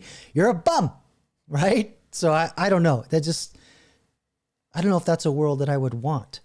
I guess we're all going to have like we're going to have hobbies, but we're going to be so good at our hobbies, it'll just be like master craftsmanship or something. I really don't know. I don't know. But I mean, it is a necessary. Like you can't have both. You can't have work that has to be done and amazing abundance for all. Because if it's work that has to be done, then you and only some people can do it, then you can't have abundance. Then it's narrow. It's narrow, yeah. Exactly. So, but if you have billions of humanoid robots, and I think there will be, I think everyone on Earth is going to have one and going to want one. Yeah. So I wanted to ask you about your comment here, Rexus, where you see it more like Dune. I'm a huge Dune fan, so I'm assuming you are too. So as you're probably well aware, they had the Butlerian Jihad, right, which was basically the rise against what they called thinking machines, because they didn't have Frank Herbert wouldn't have known what artificial intelligence was probably, but yeah. So 7, that's the one with the spice. The spice must flow. By the way, it was just worm shit, fermented worm shit. So don't snort that stuff. Baby worm shit, to be more specific. But yeah, so is that what you're thinking? Is that we're going to rise up against AI and people are going to go, no, I'm going to do it by hand.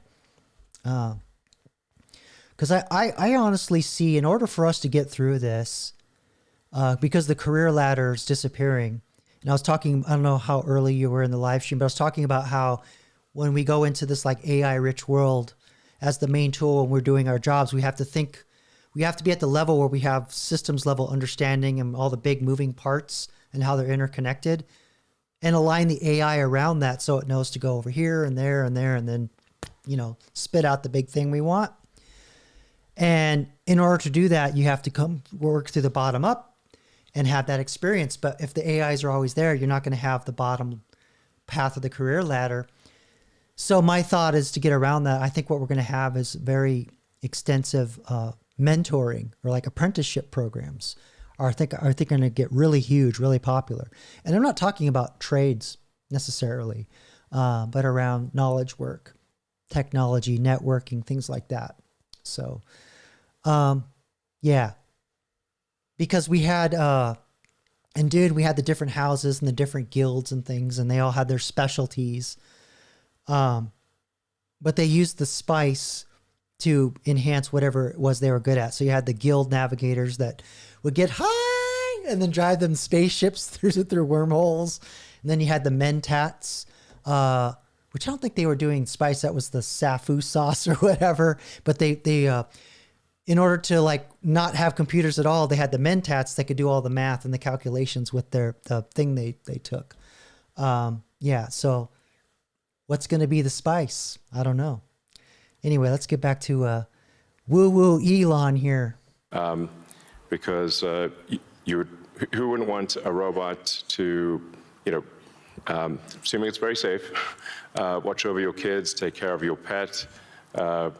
If you have Pet your grandparents. I mean, care for your grandparents. elderly parents, a lot of friends of mine have said they have elderly parents. It's very difficult to take care of them. Expensive. Yeah, it's expensive, and there just aren't enough people to take care of there aren't enough young people to. Yeah, instead of walkers, they'll have like swathing packs where you swathe your aging grandparents, and then they just sit like C-3PO on the back of a robot. I would like some crackers and butter now. Okay. Take care of the old people. Right. That's the thing. So if you had a robot that could take care of and protect an elderly parent, I think that would be great. That would be an amazing thing to have. I think we will have those things. So we are going to need it because of the population birth gap. There aren't going to be enough people to care for the boomers as it is, but it's going to be even worse for us Gen Xers. So bring on them robots. Got to play patty cake with somebody. I mean, overall, I'm very optimistic about the future. I think we're headed for a future of amazing abundance, which is very cool. And definitely, we are in the most interesting time in history. So there you go. We're in the most interesting time in history because Elon makes it so. Yes. Yeah. I.e. 07 feudalism, neo-feudalism. I think that's going to be the transition period. I think that's what's going to be like during the transition period. If Elon gets, if it becomes the way Elon thinks it will, but certainly the transition, it's going to be this shit right here for sure. All right. By the way, I haven't really mentioned it, but if you care to, you can always ask a question of the 8-Ball Oracle. If you are a subscriber of the channel within the last 20-30 minutes, send your command there, exclamation point 8-Ball space followed by your question. And of course, we have the ever popular Hale 9000. His command is down below. For those of you that are in the know, you're in the know. I do have more AI characters coming. I'll talk about that a little more because some of you came later. But early on, I was talking about developing more AI characters for my long form videos. But I also have a couple more that I'm working on to get into the live stream that are more personality driven, so that you guys wouldn't interact with them. They're more like an entertainment aspect. So we'll see how that goes. Oh, thanks, 07. You sent one in. Why don't we go ahead and pull that in? Let's see here. We have go over to the Hale 9000, but of course, it's been a while, so let's bring in the Hale with the fanfare.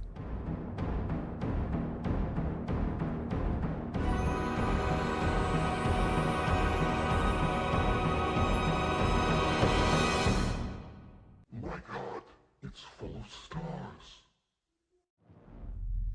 All right, welcome to the Discovery with a DAI. All right, so we'll pull in your question here. 07 wants the Hale to answer the following. What is the relationship between H.G. Wells, Alice Bailey, and Elon Musk? I think it's the mushrooms. All right, let me get over to my little dashboard here. There we go. Make sure we're getting an answer. Oh, I just saw my little C-3PO gag on the on my live stream playback there. All right, let me just real quick. It's been a while since I played the hail. Make sure I get it. Okay, we're good. All right. Here is the hail's answer. I believe the relationship between these individuals is one of indirect influence through ideas and societal impact. H.G. Wells, a pioneering science fiction writer, foresaw technological advancements and for face. Alice Bailey, a theosophist and writer, explored metaphysical dimensions and the potential of human consciousness. In many ways, Elon Musk embodies a figure of these technological innovation with aspirations for the future, our future landscape. Each represents a unique facet of the human aspiration to transcend progress and potential. Wow, it looks like the hail had a communication glitch there. I don't know if you caught that.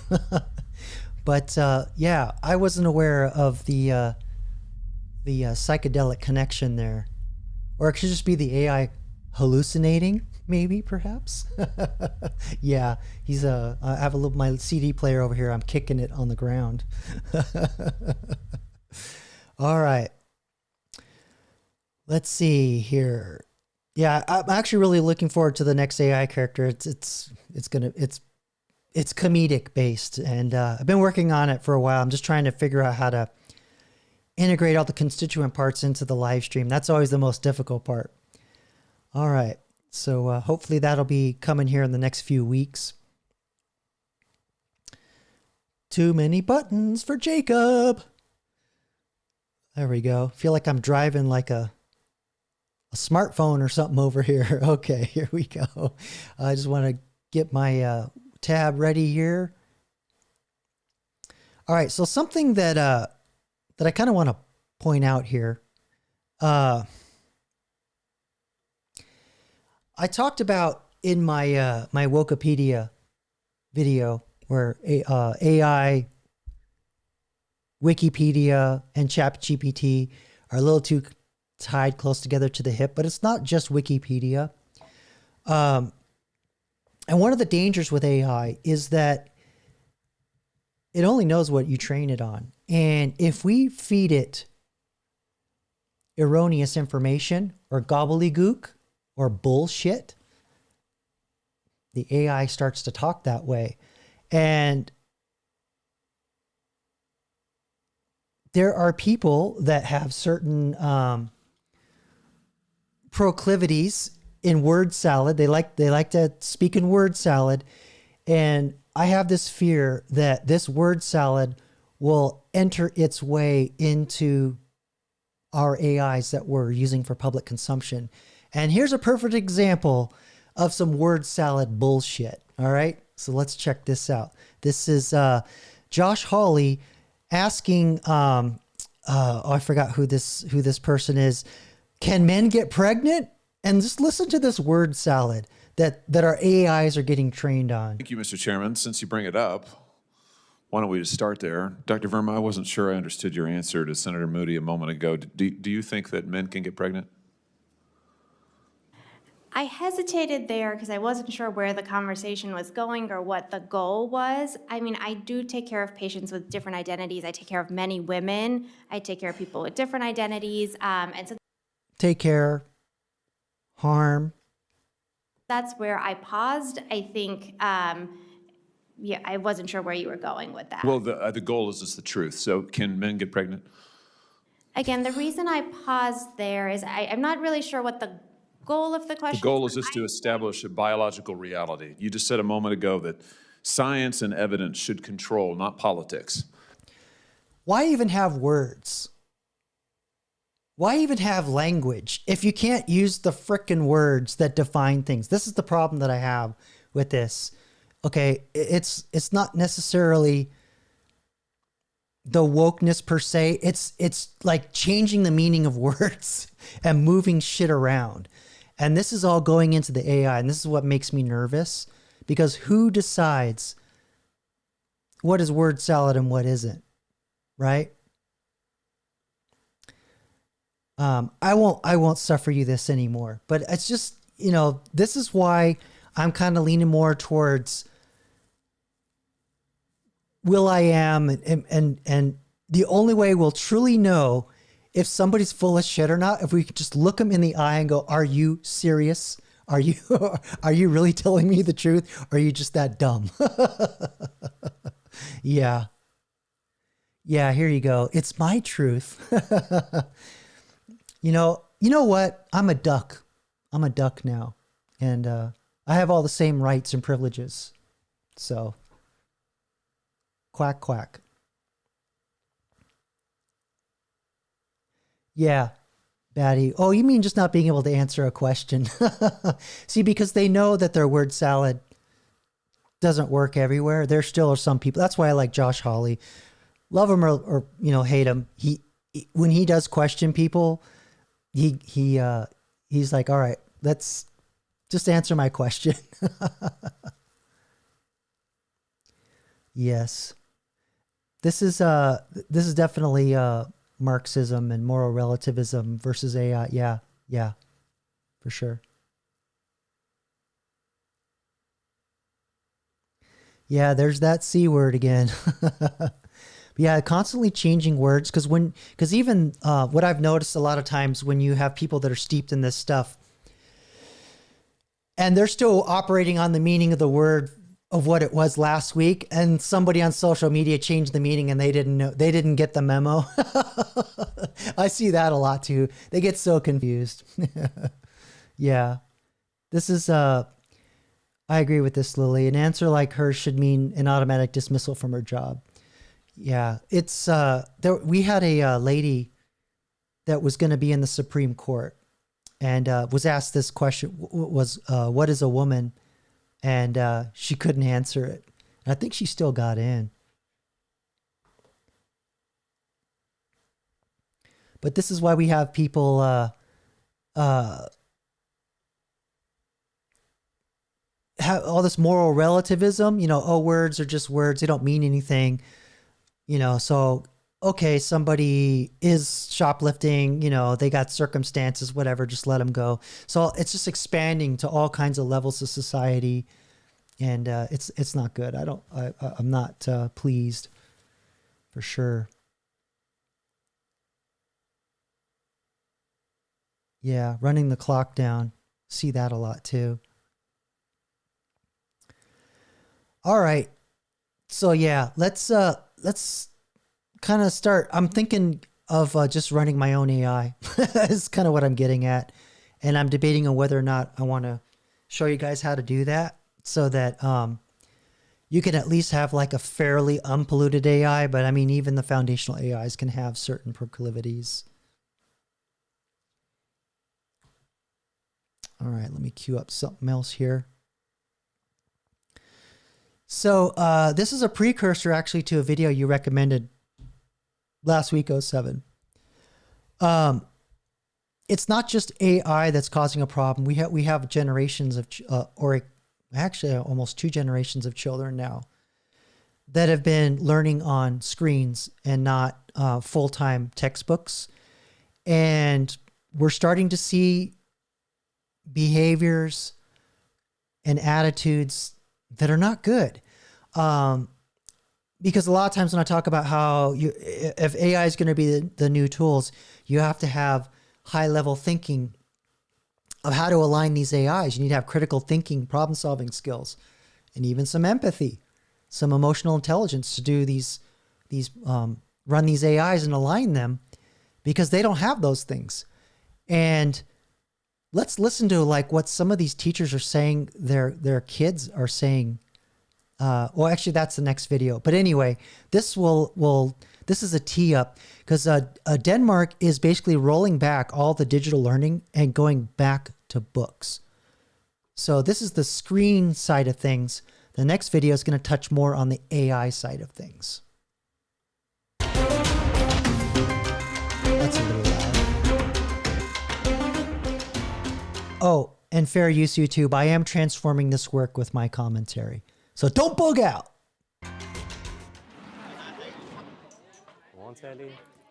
Every morning, the ritual is the same. At this Copenhagen school, children start their day by placing their phones in a locked box. Since the beginning of the school year, this has been the rule across Denmark. no mobile phones or tablets during class hours. Så det er jo fint, at jeg kan sidde og hjælpe dig med, hvordan du skal lave opgaven. And here, another visible change is taking place. After a decade of all digital learning, physical textbooks are making a comeback.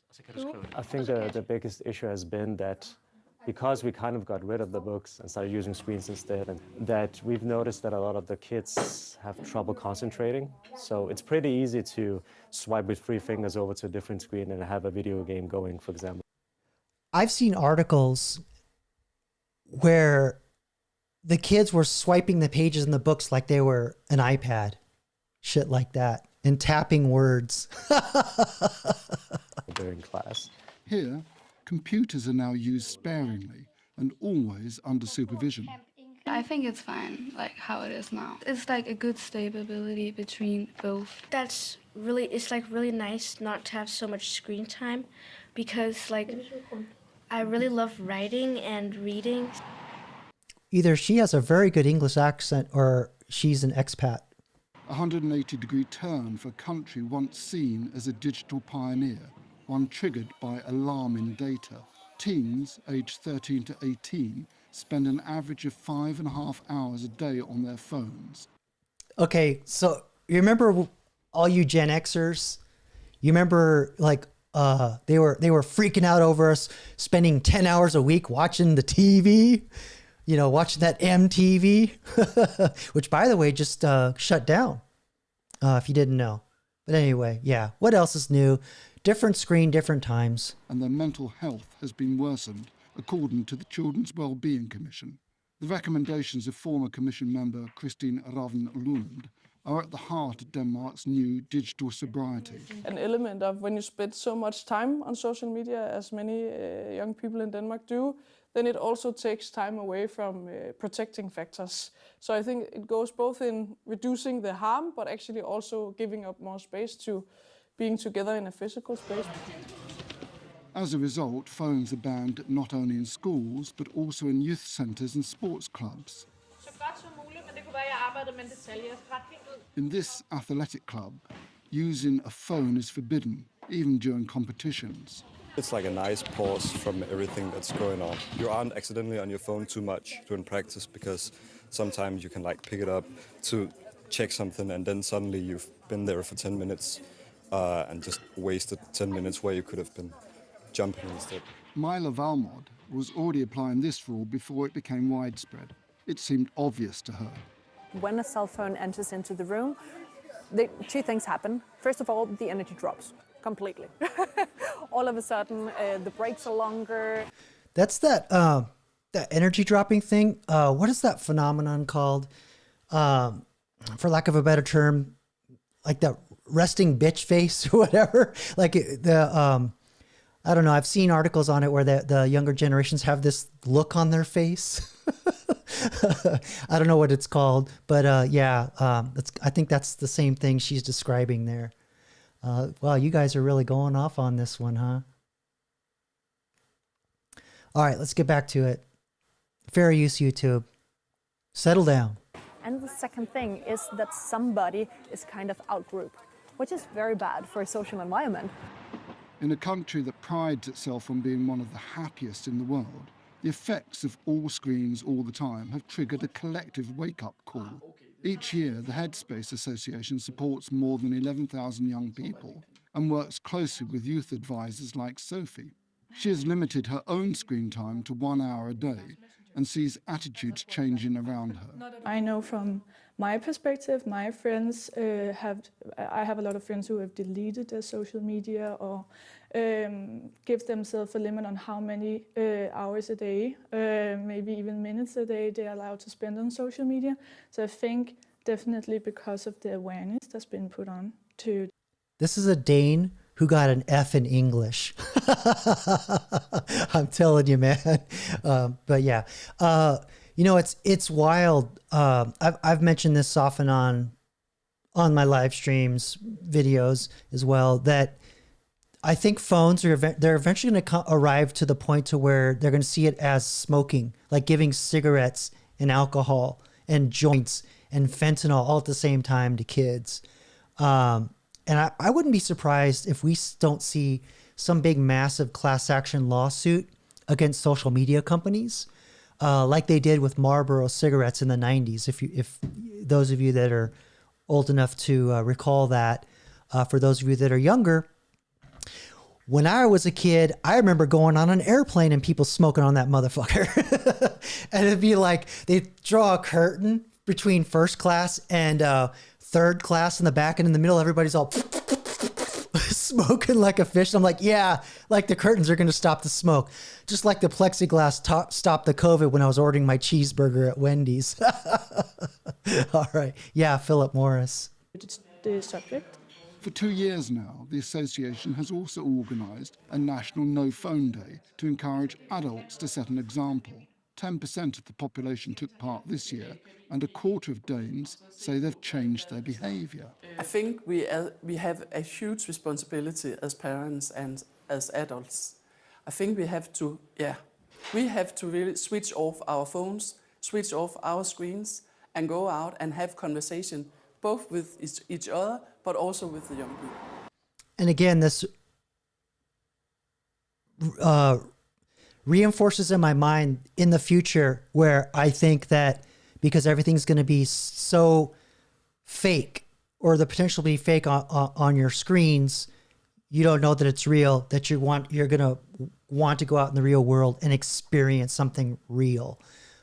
Whether that's, originally it was a music concert, but even going outside and touching grass as a euphemism that's often used. And maybe even some of this, 07. Because you can't do that on your phone. Believe me, I tried. No, I'm just kidding. Remember licking 9-volt batteries? Was that just a Gen X thing? I was like, don't do that at home, kids. I'm not condoning that, right? Don't lick your 9-volt batteries, let alone the outlets in your walls, because you don't want that AC coming through yous. All right, let's get back to it. Yeah. Oh, really? That's interesting. Rexus, you're saying that I've been hearing about this stuff from here. Now turning off your phone will be seen as cool. Yeah, I think so. Maybe probably in the form of self-discipline. That may, it'd be cool to have the discipline to do it. Not so much just turning it off, but because there are a lot of other addictive things besides phones. Games can be, et cetera, et cetera. All right, let's get back to it. Sorry if you're watching, Mom, but if you know. Reducing screen time and soon possibly restricting access to social networks altogether. A citizens' initiative led by digital health expert Imran Rashid has gathered more than 50,000 signatures calling for a ban on TikTok, Instagram and Snapchat for under 15s. Parliament is set to vote early next year, but he says the point of no return has already been reached. The coming generations who are now starting public schools, who are now being brought up, they will hopefully have better conditions growing up than the current generation, because they were basically lost in the digital space, and their parents. My generation, we didn't know what to do. We didn't know what we did. Yeah, we didn't know we gave our kids cigarettes, alcohol, fentanyl, right, all in one go. Yeah, Rexus, personally, between you and me, nobody else is listening right now. I think that's why you have such a good command of the English language, is because you were forced to develop that part of your brain without growing up without a phone. I know you said with here and you corrected it later, but growing up without a phone, I think that had a massive impact on your language faculties. Because when I communicate with younger folks, and I even see it, like you even capitalize and punctuate your sentences. So if I didn't know any better, I would think you were Gen X. Because a lot of people that I talk to, like my sister, she's Gen Z, and she types all lowercase, run-on sentences, no punctuation whatsoever. So there you go. All right. There's definitely a thing with the emojis and the punctuation. After betting everything on screens, Denmark is going back to basics in its schoolyards. a paradigm shift that could inspire others. The European Parliament is now backing a ban on social media access for under 16s across the EU. Whoops, I didn't want to do that. Yeah, 07, that's so funny. Boomers are the all caps generation. Why are you yelling at me all the time? I remember when I first got on the internet, and this is before the web, and I've talked about this a few times. There was the NNTP, which is like the Reddit of the day. It was all text-based. And there was a guide that you had to read. And if you didn't follow that guide, everybody like, go read the NNTP posting guide because you're not following directions. And one of them was like, do not type in all caps. And the instructions were literally, do not type in all caps, in all caps. So, yeah. So, what do they call it? They called it netiquette, right? Instead of etiquette, but netiquette. You could probably find those. Actually, you know what? This would kind of be a fun little detour. Let me see if I can get the AI to pull up an old netiquette post. Because, you know, after all, the internet reads everything. It reads all. So let me get, all right, here we go.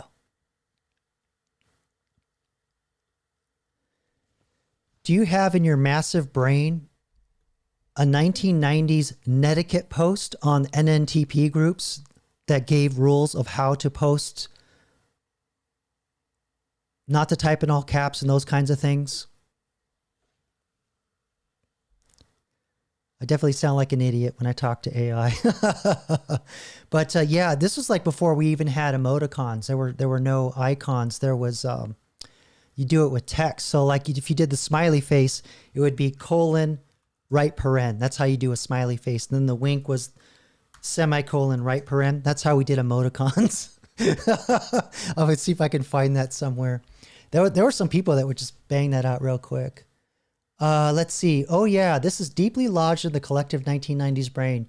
You're thinking of classic Usenet. That's what it was. Usenet netiquette. And there was a canonical post that got endlessly reposted. The official one you're remembering, the closest thing to the authoritative version is RFC 1855 Netiquette Guidelines 1995.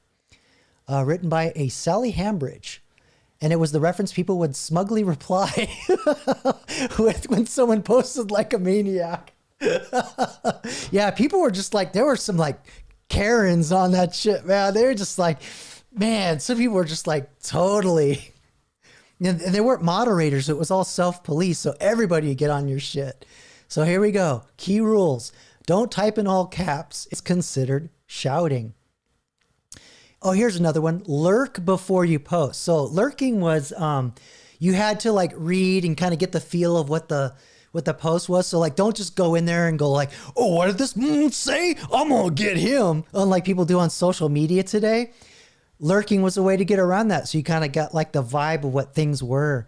So yeah, learn the group's tone, norms, and facts first. So facts were frequently asked questions. So you'd have like, not like a pinned post, but a frequently asked questions around, like in Reddit, you had topics and you're really only supposed to talk about that topic. So if you go off topic, you get the Karen post. And a lot of times they would talk about, you know, these are the 5 things that you can talk about. Don't, you know, talk about your cat. Don't talk about your job because this is an anime Usenet group, that kind of thing, right? Yeah, so stay on topic. There you go. It was very territorial, not even exaggerating. No spam. So spam back then is totally different. Today it's email, like marketing email. Spam could be anything that was unrelated, or some people would feel like they weren't heard. So they would just post the same shit over and over and over and over and over. That was another thing that you saw quite frequently, but they have mechanisms now that don't let you do that. Yeah, this was a sacred law before Eternal September ruined everything. Ooh, I don't know what Eternal yeah, posting over and over and over. Yeah. Forgot about that. Wow.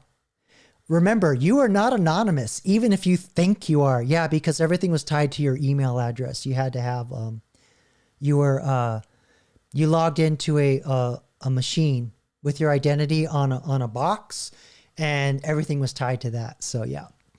And be forgiving of newbies. So yeah, newbies became politically incorrect eventually because of Nubians in Africa. But basically that means just people that are new that don't know what the hell they're doing. And at this time, a lot of people from AOL were getting access to the Usenet groups through their graphic interface. And they had hardcore Jacobs like me that were on their well, I wasn't policing, but you were typing text. You're using the text interface.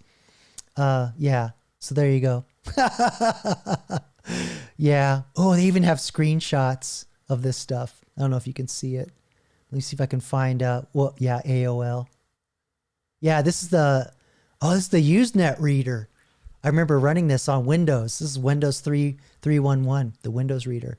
And I don't know if you can see it on your mobile screens, but so like this one, this channel was called alt.usenet.offline reader.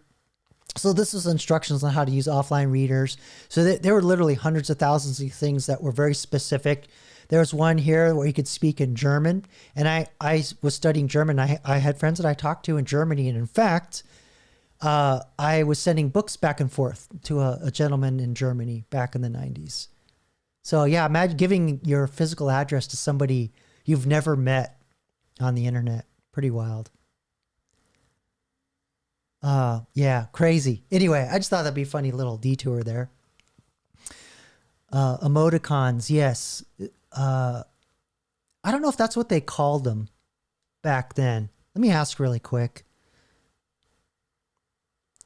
What was the 1990s equivalent of emoticons? And can you give me some examples of like the top 10, the most common ones, like smile, wink, etc.? Because they were always sideways. So you had to do left or right. ASCII. Yeah, ASCII is the alphabetical character set that's on your keyboard. If it's on here, it's ASCII, right? Sideways faces made from plain text. And yes, they were absolutely everywhere in the 90s. Mostly used on Usenet. And then, of course, email. They transitioned over to email. And then there's this thing called IRC, which was the next generation after Usenet. That's Internet Relay Chat. And that's still around. And that's where all the ARG people live now. Where all the activism and crazy piracy and all stuff's happening. It's still happening there. Very active to this day. And then BBSs, which I've mentioned quite frequently. Calling them on your phone. Let's see here. So we have Smile. So let's see. Yeah, see, that's too many characters. I didn't do the long thing with the nose. I don't know if you can see it. I'll highlight it. The frown. The wink. Yeah, I don't know what this nose bullshit is. I just did the 1 and the 2. The first and the last one. Wink. I'm joking. Big grin. So it's capital D. Okay. And your tongue out. Yep. Sticking your tongue out. Surprise and shock. Skeptical. Yeah, I don't know this one. Oh yeah, neutral. I remember that one. Was not aware of kiss, but there you go. So yeah, that's how we did it, kids, before we had them fancy icons. All right. Everything was so analog back in the day, right? Okay, let me get up the next thing here. So leading into our recommended video of the live stream from 07 is that apparently 40% of kids can't read and teachers are quitting. But I don't think it's so much that the kids aren't able to read. A lot of it's all this screen addiction. And I think a lot of it too are the parents. They're not really, I think they're more complacent in their children's education generally, and treat it more like babysitting, like the public school system, at least here in the States.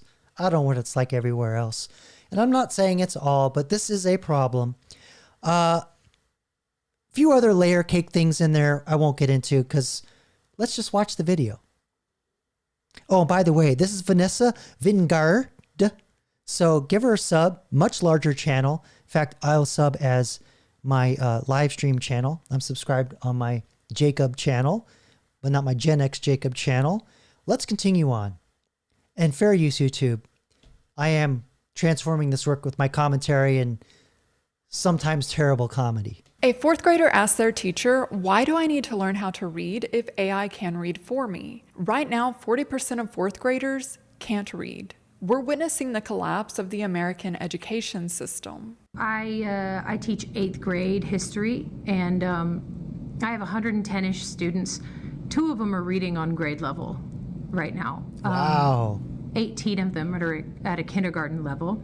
55 of those students are between a 2nd and 4th grade level. We were doing guided notes, supposed to be a real easy day. It was review. They wrote down, Maryland was founded as a safe haven for Catholics. Okay. I don't know what it is with this hair thing, but teachers, you got to stop. You are not the center of attention, okay? We don't need a clown show at the front of the class. I'm just saying, all right? It was on the board. They wrote it down. And before we moved on, I call on a student and I ask, hey, where were the Catholics one more time? And Italy. These students, what they do is they look at me and then they look at their notes and then they look at the board. They look back at their notes. And some of them never answered me. They never figured out the answer. It was wild. And I kept giving them hints, like rephrasing the question and saying, like, it's in your notes. We just wrote it down. We just wrote it down. Where are the Catholics? It's on the board. And they never got it. They can't read their own notes. Not, and I don't mean their handwriting. I mean, like, they can't make heads or tails of it on the page. Yeah, I hear a lot about short-term memory is an issue with a lot of the screen babies. But I'm sure Vanessa will get into that. These kids have a frightening ability for information to go from their eyes to their hands and not pass through the brain at all. What do we do, y'all? That ship is sailing across the ocean and there is no one at the wheel. What she described is terrifying. The information goes through their eyes, down through their hands, without passing through their brains. But this isn't an isolated incident. This is nationwide. I looked up the actual numbers. Only 23% of fourth graders can read at a proficient level. Just 23%. Then we have... That's wild. That's wild. Like, I remember when I was a kid, I couldn't wait to read like an adult because I wanted to read comics. I wanted to be able to read like the Star Wars storybook and all that stuff. Couldn't wait. That's crazy. Have the 8th graders, only 26% are reading proficiently. After all the reforms, adding technology into the classrooms, and debating about funding, we're now at 40%. We didn't get better, we made it worse. I've been teaching since 1993. And yes, we have always had kids who struggle to focus. Certainly didn't take any photography. What's with the wiggles? Keep your phone still. But what's happening now is on a whole other level. Do you remember how it used to feel when the teacher would pull out the cart with the big TV and the VCR attached? Yeah, not anymore. There were no TV. That was like slides and 8mm film in my school. Now I've got kids asking to skip it. They literally can't just sit and watch. I'm a 90s kid, so I know exactly what she's talking about. When that rinky-dink TV rolled into the classroom, that was the best day ever. But today's kids are overstimulated. TV is not cutting it. When we were growing up, they said we watched too many cartoons. Now kids don't even want cartoons. It's not enough stimulation. They get bored. Kids today are growing up watching Cocomelon and YouTube Shorts, content that's meant to hold it. What is this? This skibbity thing? I see this all the time. I'm definitely showing my age here. I don't get it. Attention for seconds at a time.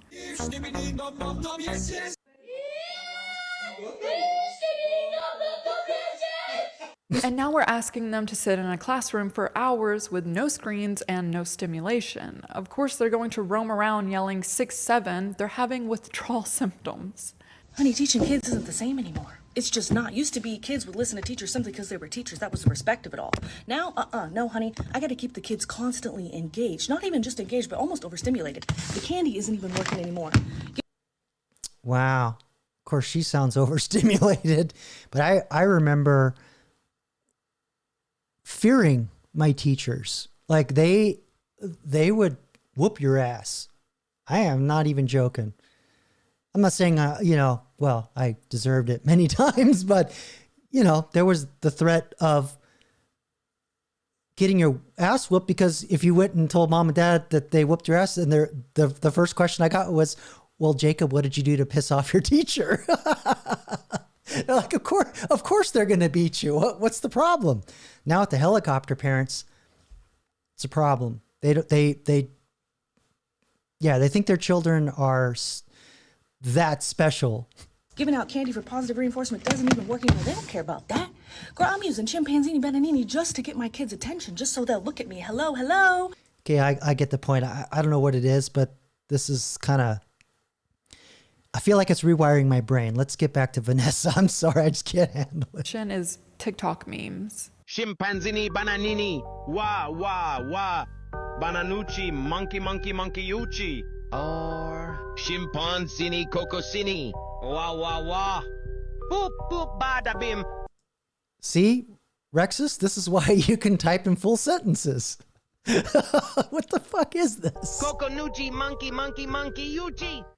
Despite these apps requiring users to be 13, kids are on them way earlier. Yeah. One study found that a quarter of kids aged 11 to 15 said they use social media to forget about their problems. 17% said they tried to cut back but couldn't. These kids are describing addiction. Gen Z was the first generation to grow up on social media, and they're the most anxious, most depressed, loneliest generation on record. And now Gen Alpha isn't just growing up on social media, they also have generative AI. Okay, this is becoming a genuinely concerning issue. As a substitute teacher, I am encountering a really concerning number of students who truly do not see any value in learning, because as one of the 4th and 5th graders that I was teaching the other day asked me, why do I need to know any of this if a computer or AI can do it for me? A little girl didn't want to learn how to read, because why would she need to when she could have the computer read it to her? Or when she... Yeah, a buddy of mine, he's teaching coding to business majors at a... let's just say a gifted high school. Gifted means like they're talented, not the other thing, not a special K gifted. And they didn't want to do any of it because they just showed me how to do it with the AI. And he called me up and he's like, well, I don't know what to do, Jacob. How do I get these kids to want to code? I'm like, I don't have an answer for you. But, you could always, I guess what I ended up saying is that how are you going to know what to tell the AI if you don't know how to program it? And he goes, yeah, I'll try that. Didn't work. So there you go. I don't know what to do with these kids, but, I think a lot of it too is, they just don't see the point in it, She could just take a picture of her math problem and have the AI do it for her. This is a legitimate issue. Children do not have fully developed reasoning abilities. Their brains just aren't developed. Yeah. We can just take a look at the subreddit Kids Are Stupid to see proof that kids do not think long term. They don't have the mental capacity to fully think through their actions. I did So that. how is a teacher supposed to convince a student to learn how to read when that student believes that the AI can just read for them? How do they convince them to learn to write when they can talk to ChatGPT and it'll write for them? So if this baby talks to the ChatGPT, does it talk back in like gaga goo goo? Spelling, why bother? Grammar, who cares? History, civics, critical thinking. Yeah. The AI has all the answers. And all a child sees is a path of least resistance. They don't understand that to struggle is to learn and to grow. What are you doing? Yeah. GPT. I know, but what are you doing? I'm doing school. Are you doing school on ChatGPT? Mhm. How old are you? 3. And what the fuck? Wow. I'm doing school. I think this kid's got it figured out. Yeah, I mean, again, more. Vanessa's probably gonna say all this. I don't know, but more ammunition for me to not give phones and screens to kids until they fully learn how to do it by hand. Like they shouldn't even know what it is until they're like 17 or 18. What are these children hearing from the adults about AI? AI is going to change everything. AI makes you so much more efficient. AI can do it for you. AI loves you. Why would a child invest in learning when every adult around them is saying that machines will do it better? We're creating learned helplessness at scale. I'm going to start with saying that teachers are not afraid of AI because we hate technology. We are scared because we are watching critical thinking disappear in real time. When I was in high school, my math teachers would say, you got to know how to do this because you're not going to have a calculator in your pocket. Well, guess Yeah, what? Okay, all you Gen Xers in the live chat, you know what the phrase was when you were doing math, right? Show your work. Remember that? Show your work. So even if you had the answer, if you couldn't show how you arrived at the answer, no credit for you. Guess what? I have a calculator in my pocket at all times. But what I realize is that it's not a fair comparison because calculators replace computation after we learned how math worked. AI shows up before students ever learn how to think through a problem. What we are witnessing is that students are now incapable in sitting in any kind of intellectual discomfort, and that's concerning.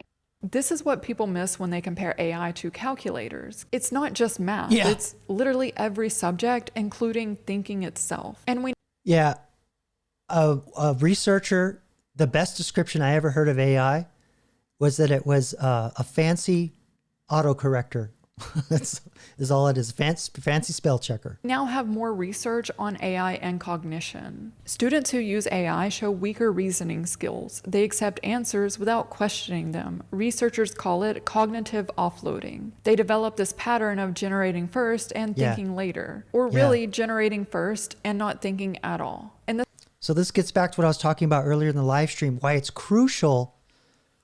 So I want to emphasize why it's crucial to learn the AI alignments, have that ability to get the AI aligned to what your intention is. It's a critical skill using these tools. And if you don't have the critical thinking and you're doing, or the offloading, like she's saying, you'll never get the AI aligned. You get a goofball in there that does a prompt, gives it a piece of information that may cause harm, or get somebody to do something that is not advantageous, or who's responsible for that, right? It's going to be a whole new set of problems. the scary part is these studies are showing cognitive decline in adults, people with fully developed brains. If AI is doing this to adults, then what is it doing to a brain that's still forming? Teachers are responding to the overuse of AI by removing Chromebooks and iPads from the classroom. They're going back to pencil and paper, the method that we've used for hundreds of years, because it actually works. But I want to discuss who's actually incentivized to have AI in the classrooms. We already know what social media was designed to do, and we know the future design because Mark Zuckerberg has been quite open about that. He thinks AI can fill the gaps in your friendships. He's exploiting the loneliness caused by his own apps. Lizard people. That's all I'm going to say. Then there's Noam Shazir. He's the founder of Character AI. In an interview, Shazir said, "I joke that we're not going to replace Google, we're going to replace your mom." He wants his AI chatbot to replace mothers, the person who's supposed to guide you, help you make decisions, and provide you with life advice. He would rather his chatbot do that. And then there's Sam Altman. There's always a Sam Altman quote because the man has never received a podcast invitation that he could turn down. That's People talk about the most personal shit in their lives to ChatGPT. Young people especially use it as a therapist, a life coach, having these relationship problems. What should I do? They don't really make life decisions without asking ChatGPT what. Yeah, he also went on to say that boomers use it like Google. That was actually a really interesting podcast. They should do. And it has the full context on every person in their life and what they've talked about. And there's young people who just say I can't make any decision in my life without telling ChatGPT everything that's going on. It knows me, it knows my friends. I'm gonna do whatever it says. These CEOs. I was watching a YouTuber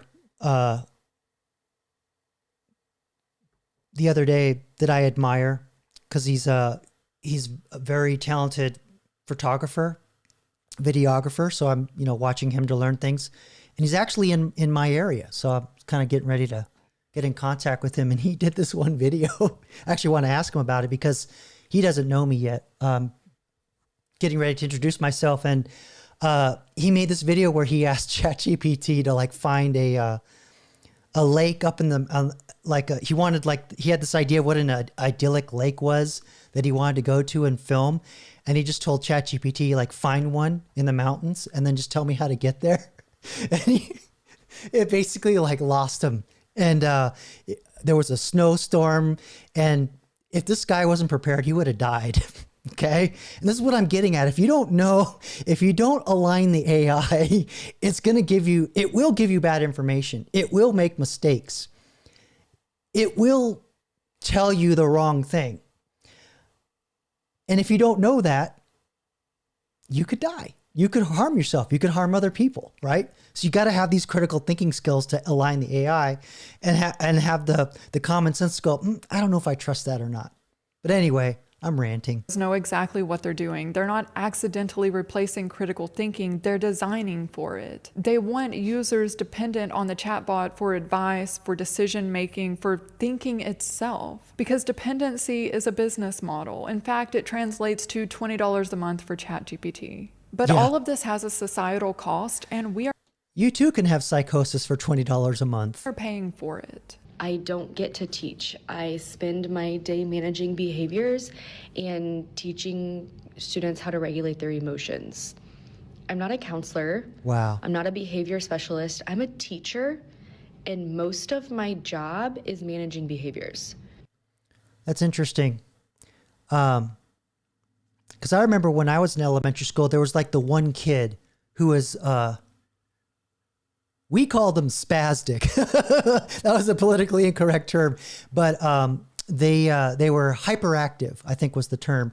And I remember there was one kid who was spastic. He would just get up in the middle of class and like a cat, he had the zoomies and he'd run around, and the teacher would give him a candy bar. I was like looking back, I'm like, what? How did that work? How does that even work? But he was always like hyperactive and spastic, and he would just stand up in the middle of class and just start going, blah, blah, blah, blah, blah, blah, blah, making all these random noises. Then he'd just sit down and like watch. He was a freakazoid, smart kid, but wound up in a different way. But yeah, so there were kids like that in class, but now they're all going blah, blah, blah, blah, I guess. I don't know. But I think a lot of it too is it's not just the screens. I think it's the food that they're feeding them in the schools. Because I remember there was like a big brouhaha at my high school. Jack in the Box was trying to get into our square. They wanted to put a kiosk in our square during lunch, and boy, the parents were absolutely against it. Will not happen. They were like having a fit over there being more than one vending machine where you could get, because there was like a Coke machine, and then like a machine where you could get like Snickers and Doritos. I know because that's what I got. But yeah, now they're like, here, have some like plastic and hormones. And here's a lighter to like inhale it too. I'm exaggerating. Don't get mad at me, YouTube. Yeah, all the artificial stuff. Rexus, definitely. All right, let's get back to it. I just watched a video of a teacher getting pepper sprayed by their student in the school because they took their phone because it was being used to cheat on a test. Wow. She didn't sign up for this. None of them did. Teachers go into the profession with the expectation that they will teach. Similar. It's also too, pausing for fair use as well, but a lot of these teachers have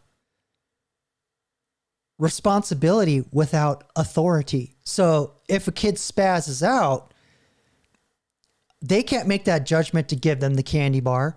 They can't whoop their ass like when I was coming up. I mean, even like my mother, when she was coming up, she talked about how whenever a kid acted up, actually I'm talking about you, Mom, because this is where I get it from.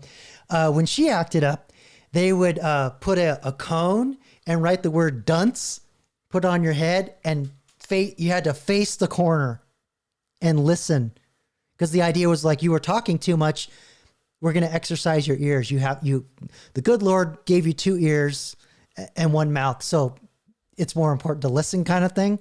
So yeah, dunce. Remember, actually, some of you that are younger probably don't even know what the hell I'm talking about. Let me see if I can find a picture of that. I'll ask the AI. Can you find a picture of an old time school where they would punish children by making them wear a dunce hat? Oops, gurgle, gurgle. Excuse me. And I'm just saying, kind of looks a little clownish, but you'll know what I mean when you see. Oh yeah, here we go. Here we go. Dunce. This is from probably maybe Little Rascals. No, this is actually real. There was always one student in the class that was the enforcer, the dunce enforcer. Yeah, here we go. This is probably all fake, but this was a thing. This was a thing. So there you go. Yeah, you try to pull that off nowadays, some parent's going to come down there and shoot him up like Yosemite Sam. You did what to my child? You know how it goes. Anyway, let's get back to it. To how their teachers taught them. They didn't realize that they would be managing behaviors because they're not behavioral therapists. But today, that's what the job entails. Severe breakouts, tremors, daily anxiety attacks, crying before work, crying after work, dreading the drive in, bringing work home because there's not... Wait a second. So they're saying that ChatGPT causes zits now? Is that what she said? Not enough time to do your job at your job. The data shows teacher shortages were being reported on back in 1998. Oh, I'm sorry, it was the teachers. Never mind. My bad. But back then, it was fewer than 30% of states. Fast forward to today, and it's 86% of school districts that can't fill their positions. 86% is a collapse, not a shortage. 411,000 teaching positions are either empty or filled by someone who isn't fully qualified. As a result of having less staff and more students with behavioral issues, this is just going to drive them to put more AI in. If the shortage is that bad. Teachers are burning out. In fact, teachers have the highest burnout rates of all industries, with 44% reporting always or very often feeling burned out. This clip says, how it feels going to sleep tonight knowing that I don't have to wake up tomorrow and teach children because I quit my teaching job in the middle of the year. Damn. We can go to the comments. What are you doing instead? Asking for me. Currently in class and just letting them talk over me because I'm tired of it already. What do you do now? I went out of education. Quitting teaching was the best decision of my life. You won't regret it. This is honestly terrifying seeing how many teachers wanting to quit. Yeah, baddie. It's not just the white part, it's men in general. I remember when I was in school, man, them men teachers wasn't messing around. And I'm not talking about like coach climb the rope. I'm talking about, let's see, I had a math teacher. Yeah. He was not to be trifled with. Yeah. The men are a whole different vibe in the school. There's too much estrogen in the public school system.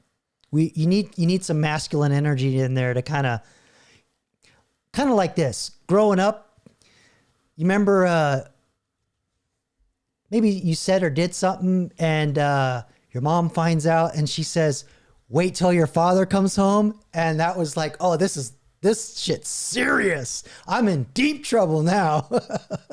Especially if my middle name was uttered alongside as part of my full name. And then I knew I was in twice the amount of trouble. Teachers deserve better than this. The comments are filled with teachers who want out or teachers who have already left, and it's the best decision they made. By the way, this video was posted 1 week ago. It has over 2 million views and over 292,000 likes. The algorithm found every burnt out teacher in America. I live like this. Single life. So that my students can live like this. Oh, please. Get over yourself. So how can I afford to do this on a teacher's salary? The answer is I can't. I'm living paycheck to paycheck. I am beyond broke. Yeah, she's probably on the TikTok begging for money. But yeah, I mean, this is bribing. You shouldn't have to bribe the kids to pay attention. These are the people that we're losing. Teachers who are willing to live paycheck to paycheck to nurture the next generation. That's not what that is. A survey found nearly 97% of teachers use their own money to buy classroom supplies. Teachers earning between $35,000 to $50,000 are spending $700 out of pocket each school year for kids to have pencils. Yeah, I remember, this was a problem even when I was a kid in the 80s. I remember they would say you had to bring your own supplies. This started in junior high in the early 80s. And when my Gen Z sister, it got to the point with my Gen Z sister was going in the junior high, the school would literally say, you have to bring 50 pencils, X number of notepads, this amount of paper so that we can give it out to all the other students in the class. And I'm like, well, what the fuck am I paying my property taxes for? If you can't even buy pencils, one pencil for one child. Come on. After that, you're on your own. Critical thinking is becoming a class marker who can actually question things. But this is to be expected. For years, education has been systematically devalued, defunded, and deprioritized. But who truly benefits from a population that can't read, can't write, can't think critically, and ask questions? Politicians. It's easier to sway your voters. These same tech companies creating these problems are selling the solution. The same government that claims prosperity is defunding schools, while at the same time using our tax dollars to build yet another AI data center. What every educator on this app is talking about, and what every educator in the field is noticing, is a dramatic decline in basic critical reasoning skills and basic literacy skills among students. This is particularly pronounced among high school age students, where they're engaging with more complex material and can't grasp basic concepts or manage basic memory about those concepts. And what this is creating is a generation entering the workforce without basic comprehension skills that is going to make it very hard for them to keep and maintain any form of employment. On the inverse of this, this has been going on for a long time. When I was in high school in the mid 80s, I was taking drafting class, and I was working my way through the curriculum. It was like a 3-year program. And in the 3rd year, they give you access to a CAD computer. You got to remember, this is like 1986, 87. Having a computer that could do CAD in your class, there was only one, but that was a huge fucking deal back then. And so I was like, yeah, I want to get on that CAD. And I got through the freshman year, my sophomore year doing drafting, come back my junior year, they canceled all the trades. All of them. Wood shop, metal shop, auto shop. Although we didn't have auto shop in my school, but just district wide. But they increased the arts. They thought that was more important. And the huge mistake they made there is there's a whole slew of kids. They're not going to go to college, but they need some kind of skill to be useful, you know, to make a living and be a contributor to society. So now you've taken away the only thing they would have left, some kind of skill like woodworking or metalworking, or working on a car. That's gone. So now you're pooping out all these people that don't contribute back to society. That's what the tax dollars were for in the public school system, because you were pumping out people that would put back into the system.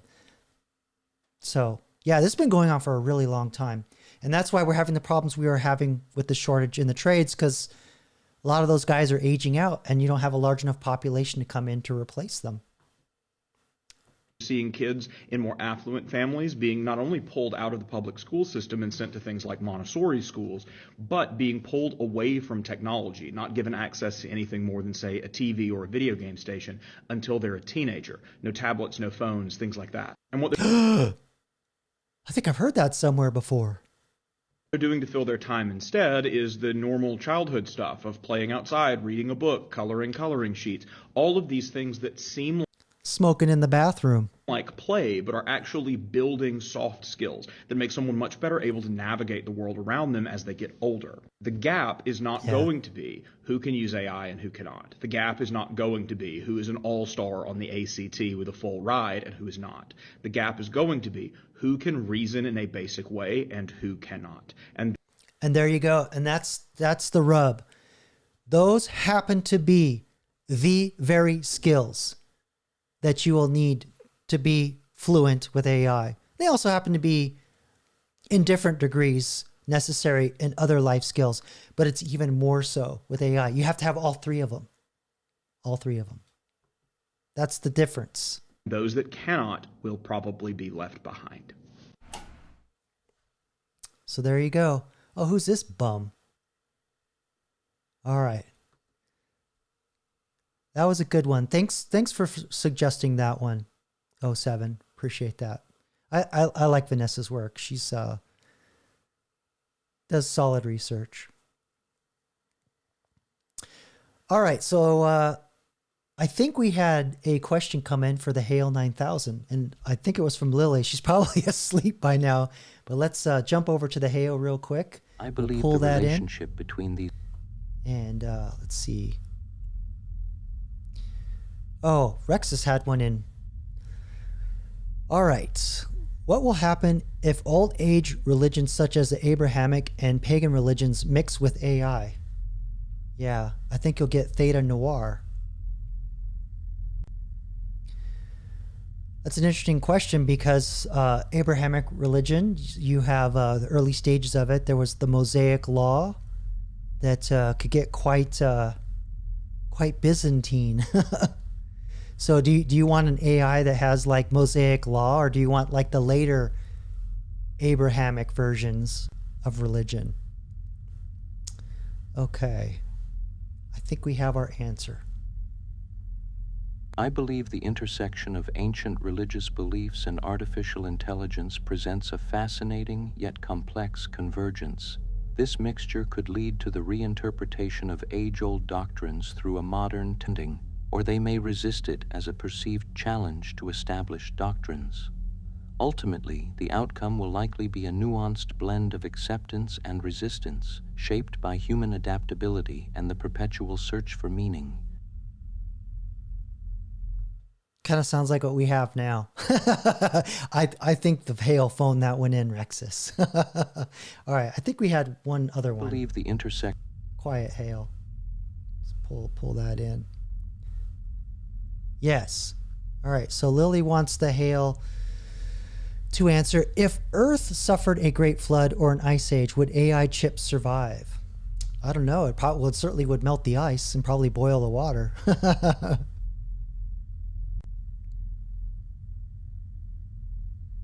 Oh, I think we got a good connection tonight. I've considered the resilience of technology in the face of cataclysmic events. The survival of AI chips depends on their physical protection and the environment they are in. While some might endure initial disasters, the long-term viability of technology requires the preservation of infrastructure and power sources, which natural disasters could severely compromise. Functionality would pose a significant challenge.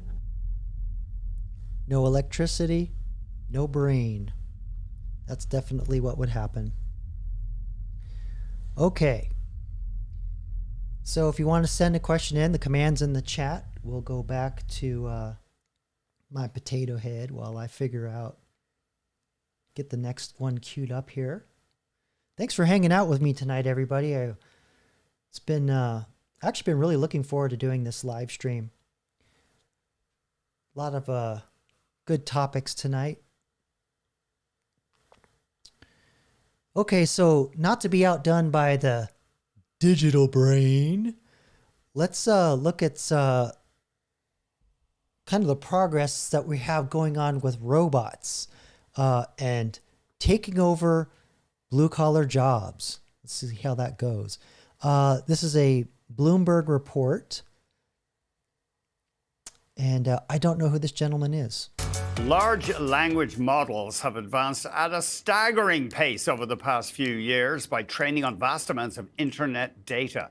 So that has fueled excitement about humanoid robots, with some predicting that they could soon perform jobs such as plumbing or surgery.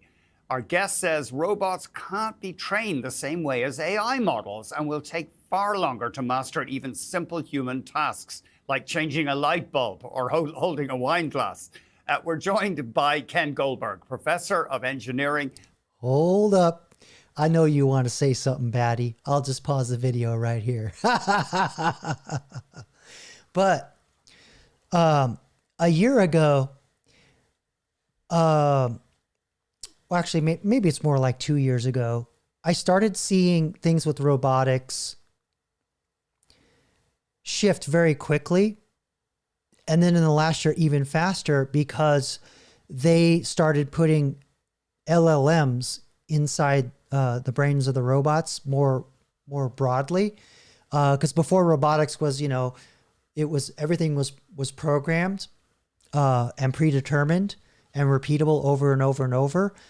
But for the problems that robots have to solve now, it needs to be able to think and also act inside the environment at the same time. Whereas before, robots were in a closed off environment. So that's the critical difference, that with these, for lack of a better term, ChatGPT brains in the robots, they're able to leap much further along with the improvements that they're coming to. But yeah, let's see what Igor Skarfenstein says here. And president of the Robot Learning Foundation at UC Berkeley. Thanks very much. You've had a fascinating career. I know you patented at one stage a robot gripper. And yeah, we know what that means. You worked on a project where people could remotely plant seeds and water a garden over the internet using robotics. So you've done a lot of stuff with an artistic side to it sometimes. Thank you very much for joining us. Can we start out? What do we mean by a humanoid robot? Is it one that vaguely has the form of a human being? Exactly, Andrew. That's exactly what we talk about. So there's a lot of robot arms out there, but a humanoid is a robot that looks like a human, like you and I. Why couldn't it be a spider or like one of those? That's revolutionary. Those robot dogs, or what's important about it looking like a human?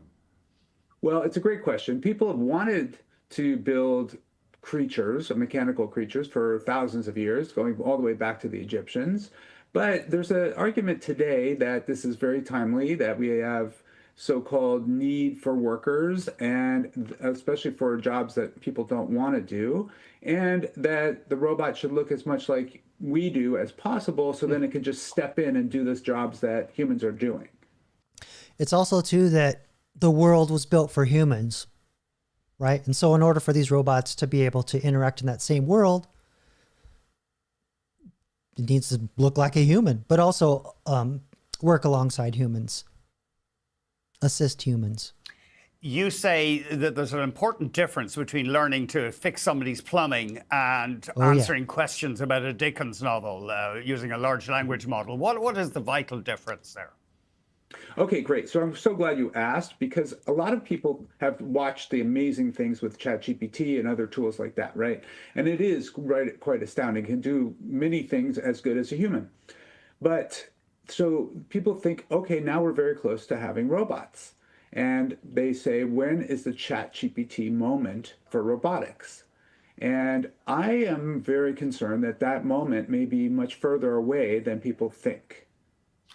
Why is that? Okay, because the learning a language, learning to speak or do text, is essentially one-dimensional, and you have a string of characters or a string of words. And robots is much higher dimensional. You have to control all of the joints. And for a humanoid robot, there might be 50 or more joints that have to be controlled, all in perfect synchrony. The other problem is that we have data to train our systems for language. So my students and I estimate that there's about 100,000 years of textual data available on the internet. In other words, that's how long it would take you or I to sit down and read all the information on the internet. Does this guy have a point to make? I'm not following. He buys into his own bullshit. But we have no data for robotics. So we're just starting to collect that data. So it may take quite a long time before we have enough. So what about all the performance capture in movies and things like that? I don't know if I buy his thing. I see what he's saying, but I don't think it's as far out as he thinks it is. People are training robots, though, to assemble things, aren't they? Well, there's a lot of work on that, and there's a lot of excitement about it. So many companies and many researchers, including my own lab, are trying to do this. And so there is some initial progress, and I'm hopeful that we'll be able to do it. But I just want to say that it's not going to happen overnight. I don't expect it to happen within a year, within 5 years. I'm really concerned it might not even happen within 10 years. What about self-driving cars? They don't, in theory, need the dexterity you would need to arrange flowers.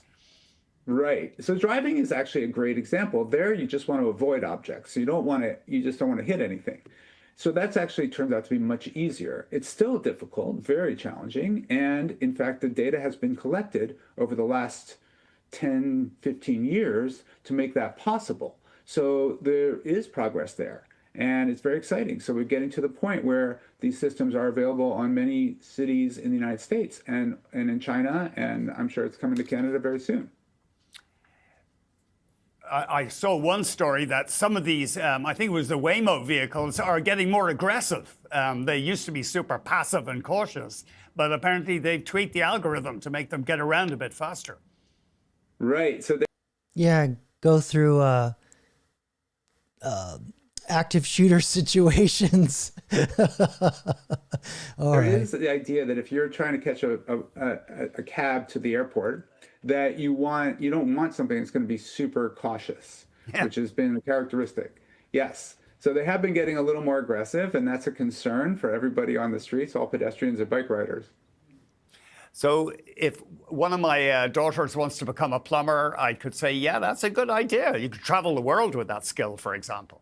Absolutely. You'll never be out of a job. I can tell you, I will bet I would think it's a very safe bet that plumbers, electricians, car repair people working in restaurants, they're going to have their job security is very, very good for the foreseeable future. We're going to need them because humans are incredibly dexterous. We're able to tie knots, to cut cables, to I don't know, I'm catching a vibe from this guy. Dexterous means so many different things. things. It's incredible. And I've been working in this field for 40 years. And every day, as I try to reproduce these things in robots, I have more and more respect for the incredible dexterity of humans. Need I say more? Need I say more? All right. I had enough of Scarfenberg here.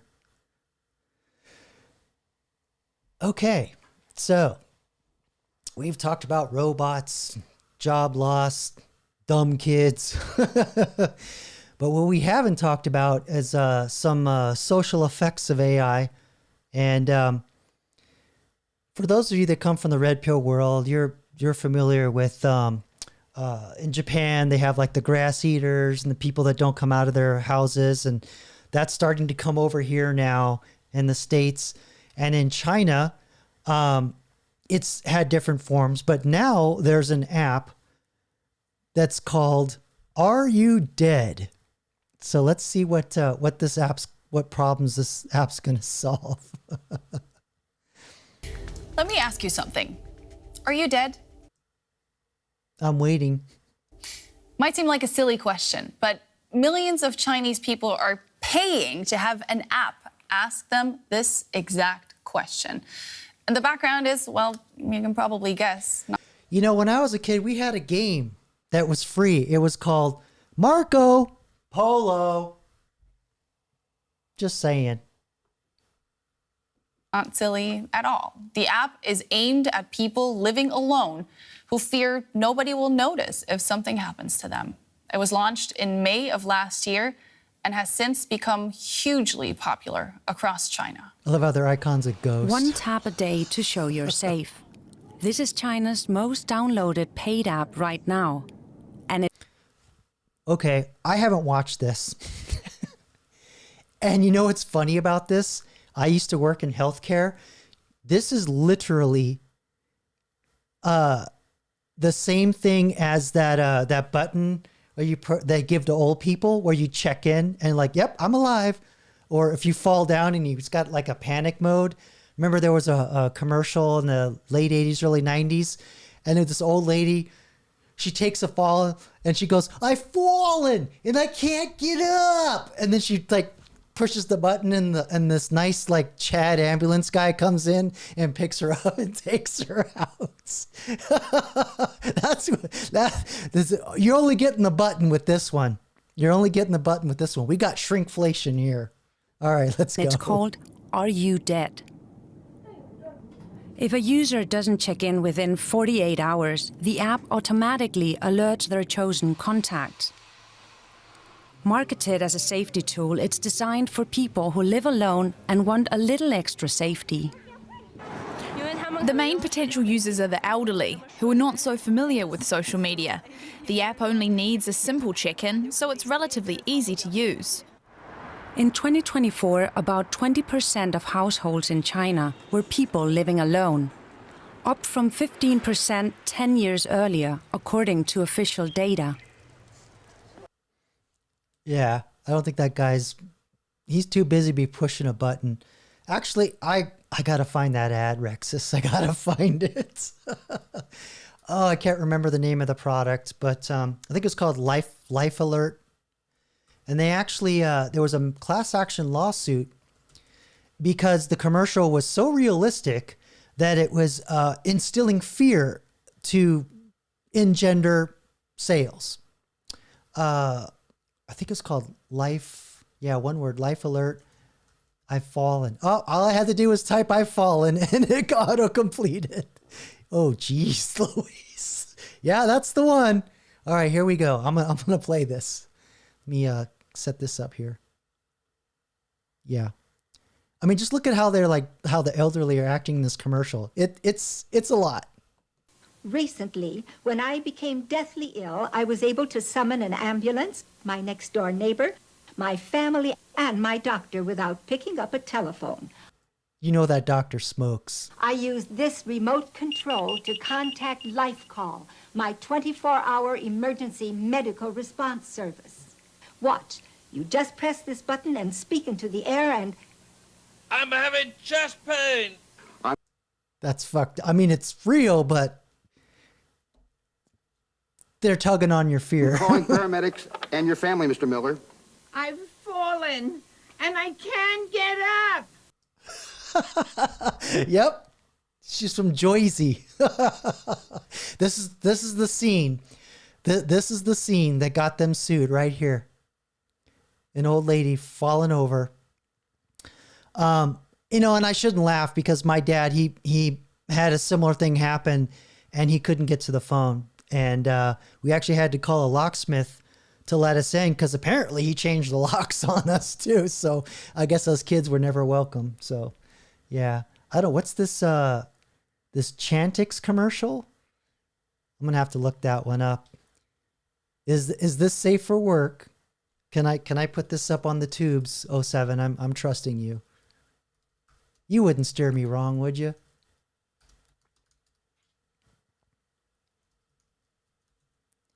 Let's see.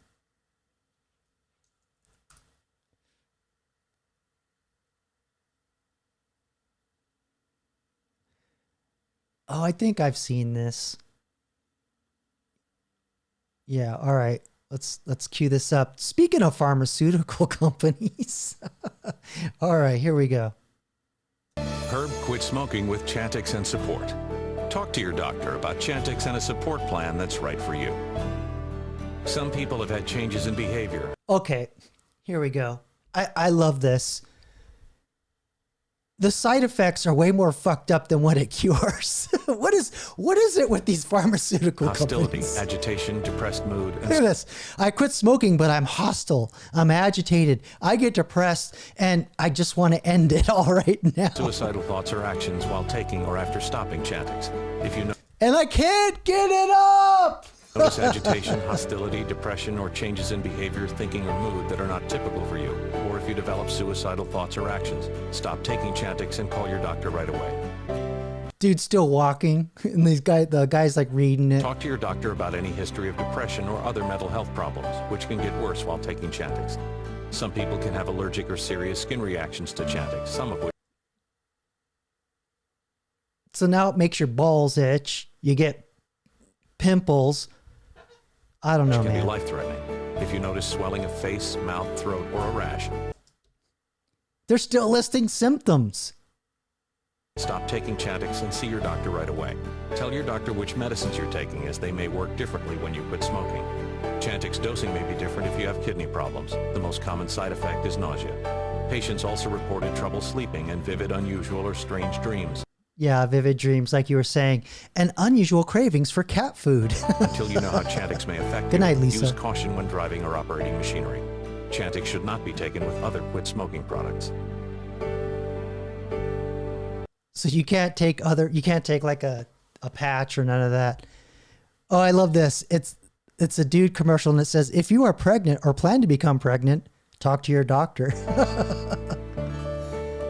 I'm just calling to let you know that I want to be pregnant. The urges weren't like they used to be, and that helped me quit.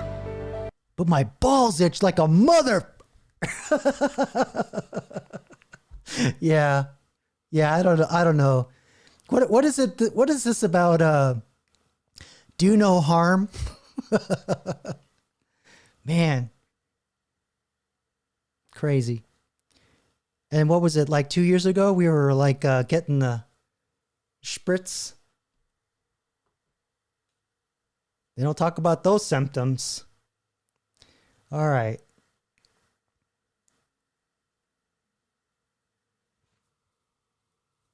Yeah, tell your doctor if you're having what you're having.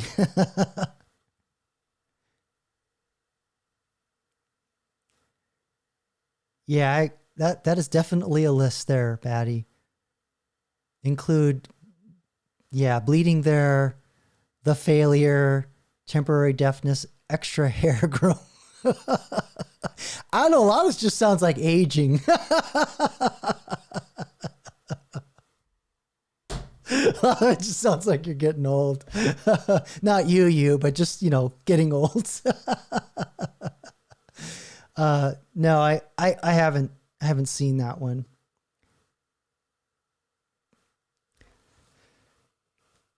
Let me see. I'll call that one up, and then we'll get back to what we were doing. Oh, we are in postmodern hell. Yeah, I didn't have to finish typing that phrase. It knew what's up. Oh yeah, you asked me about this before. All right, there's a heavy bass on this for all y'all that's got the stereos out there.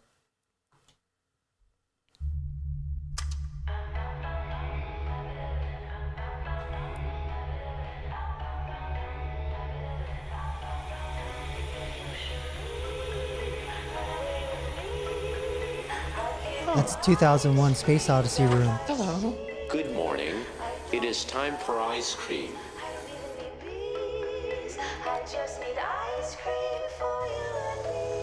What's good? What's it? Eat the ice cream.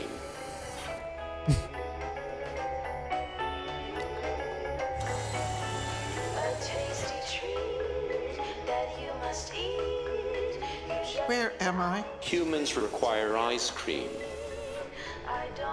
What is this place? Eat the ice cream. I don't want any more. Eat the ice cream. How long have I been here? You're so hungry for delicious ice cream. Get that away from me. She's got that same accent as the fallen lady. Where's Steven?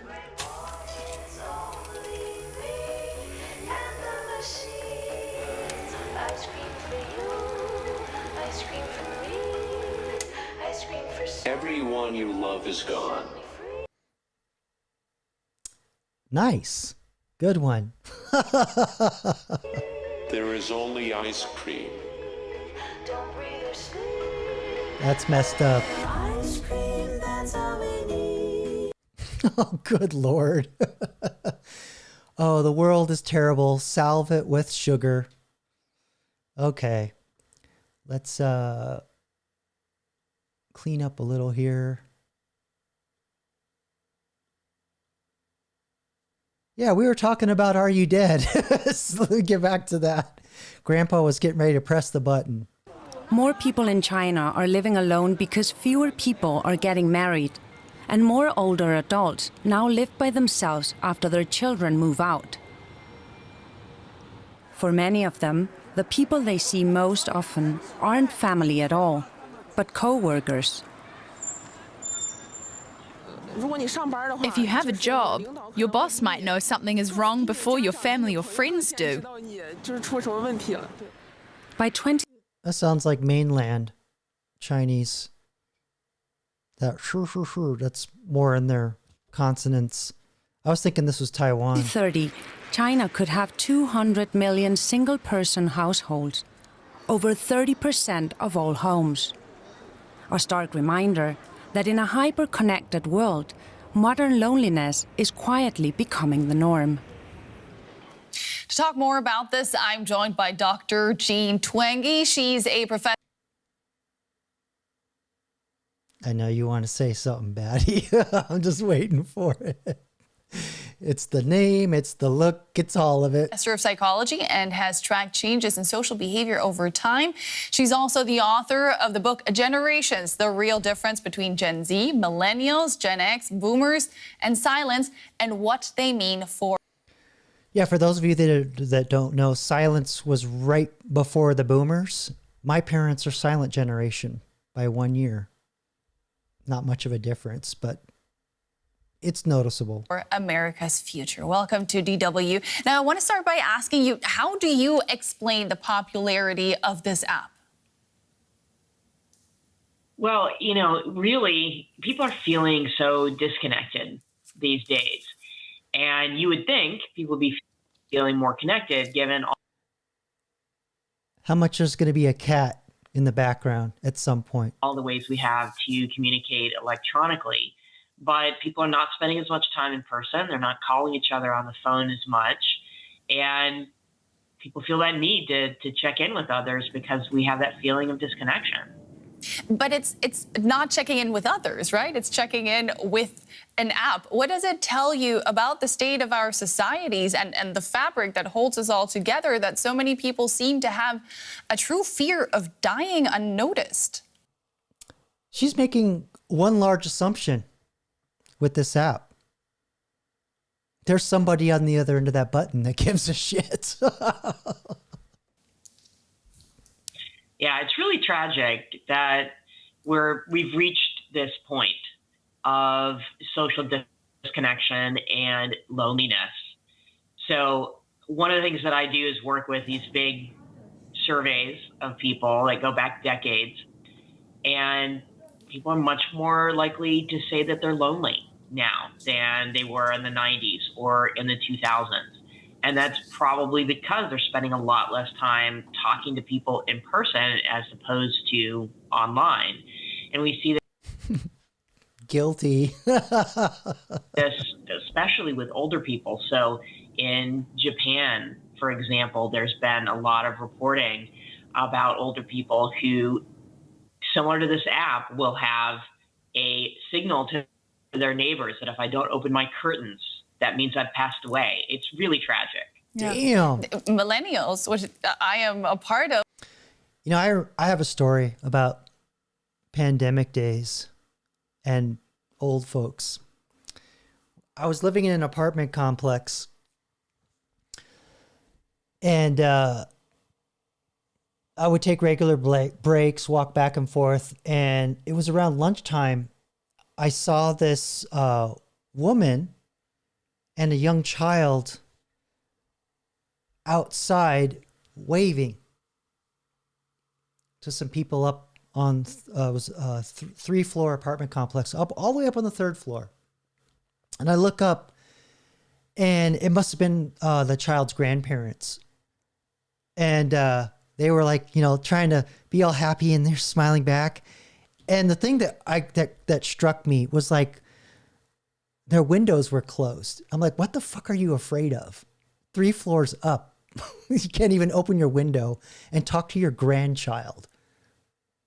So you kind of deserve the button, to be honest.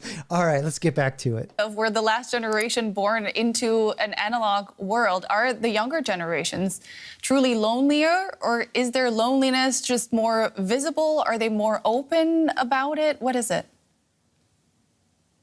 Well, it looks like it's not just being more open about it. We know that from lots of surveys of mental health. So Gen Z, the generation after millennials, those born roughly 1995 to 2009, are much more likely to be depressed.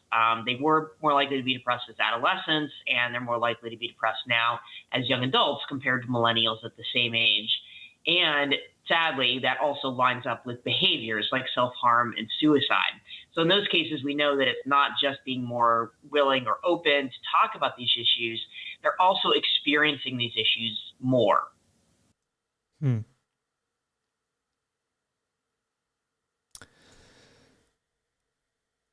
Yeah, I was just at Walmart today getting a birthday card for a relative, and the checkout person was wearing a mask.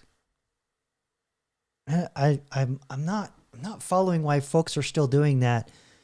I don't know of any valid reason other than they might be immunocompromised. But before we had the lockdowns, people didn't do that. Wasn't like culturally relevant to do so to speak. So I don't know. But like you're saying, I still see people driving around in their car by themselves, windows rolled up with a mask on, or walking outside, crossing a street. I don't get it. We're what, 2.5 years out, and people are still acting like everyone's got a dirty disease or something. Would you say that the definition of loneliness has changed since you started monitoring this topic over the past years? I don't think so. I think people know what loneliness is and how it feels. And connecting with others online can create some level of connection, but it doesn't reach the level of emotional connection that you feel talking to someone in real time or being in the same room with them. And we know that that's much better for loneliness, to actually be with people. And that time, spending time with people in person, has been cut in half among U.S. teens and young adults, including by some of the best data that we have. There we go with those screens again. The screens are taking up all that time. But the good news is, with that button, AI can push it for us. So there you go. All right. Yeah. Who is most at risk then of experiencing loneliness? Because one can also feel lonely while surrounded by people in a social setting. So is it really the people who are more isolated? Is it people with special sensitivities? What has your research taught? Is that code for something? Special sensitivities? I think we know what that means. DEI wokeness. Oh, you're so sensitive. Your words are violence to me. I'm pushing a button now. Yeah, it's funny. I don't know how much of it's me just getting older, 07. I really just don't enjoy talking with people out in public, but yet here I am doing this. I don't know. It's I have this much patience to be around my family and interact with folks in my family. And there's certain factors, like one side of the family is more annoying than the other. But yeah, I just find, I thought maybe I'm just wired differently, because I actually enjoy solitude. I find that I can do all these, all these things that I'm doing here in the live streaming. I'll build up my live stream rig, do all that video stuff. Maybe it's escapism. I don't, it could just be a hobby, whatever. But I just enjoy solitude more. So, even when I was, because I talked about this very early in my channel, there was a period of time when I had acute depression. I was on SSRIs, didn't like it after about a year and a half. I'm like, I gotta get off this stuff. It's not good. Got off of it. Even when I was at my worst, I never had those ideations. So I don't think I fully understand what people go through to end up in that position to make or to have those thoughts or make that decision. So that could be the same thing. The other side of the same coin where I feel like I prefer solitude. I don't know. I'm just curious what all, you think, how you're wired, but I've always kind of been a little bit of an odd duck, always very introverted. I think that's why I gravitated towards computers, to be honest. What about you? It's really both. So certainly some people are more inclined to feel things like anxiety and depression and loneliness more acutely than other people. But loneliness also has a strong relationship to the connections that you have with other people and how those connections are built. So older people can be vulnerable to loneliness because they're more likely to live alone. But we're seeing really ain't nobody left. I mean, kind of obvious. High levels of loneliness among teens and young adults. And that's a population where you never used to see loneliness, because hanging out with your friends at those ages was always the standard. And that is no longer true in the age of smartphones and social media. Many of the traditional institutions that promote a sense of belonging are in decline. We're looking at churches, schools, universities, clubs, participation in traditions. People are more locked into their own reality on their phones. Can technology fill that gap to some extent? Give them... Yeah, before she answers that, I see your comment here, 07. This is a classic introversion. Small talk, feel like I hate small talk. I always feel like people are just saying stuff to say stuff, or are they just filling in silence? Yeah, small talk is not my thing. That's why I do this, because I can, get it all out of my system. Let's see, and then walk around with resting bitch face in real life. I mean, I smile more on this camera than I do in real life. Let's see here. He says, I like talking to people, just not the meaningless small talk. People don't want to talk about root causes of problems. They lack curiosity, and they just want to fit in, bro, here in Moab. Yeah, it's like that everywhere. I think there's I don't want to say peer pressure, but a lot of people, we're in an age where like words are violence now. You can say the wrong thing and trigger somebody. And, I think there's a lot of that too. People don't want to offend. But you're about the age where, my parents didn't say this, but my grandparents always said, you don't talk about religion, you don't talk about politics in public, keep that to yourself. And I feel like everything's politicized. Everything's about religion, or more about politics. So it just seems like people don't follow that rule anymore. Otherwise, you wouldn't be, a lot of these people wouldn't be triggered. So Batty's just gonna solve it just by isolating himself in a gilded cage. Although I do like the idea of the indoor pool and bowling alley. Nice. All right, so let's finish this out. Let's see what the cat lady says. A sense of belonging, a sense of community, or can that real life interaction really not be substituted by anything virtual? Yeah, there's really that competition. And you put up, say, social media against being with a friend in person, there really is a competition in terms of the emotional connection that's involved. Now, if people use social media or the internet to, learn information or find out more about an identity they have or a group that they have, they can absolutely do that. but it should be used as a venue to then set up more real-time communication or in-person meetups, which is. Yeah. There's also this too. I want to show you something I was watching the other day. Just happened to be in my algorithm. And this is like, I don't get this, but this is like a new thing. Let me see if I can find it again.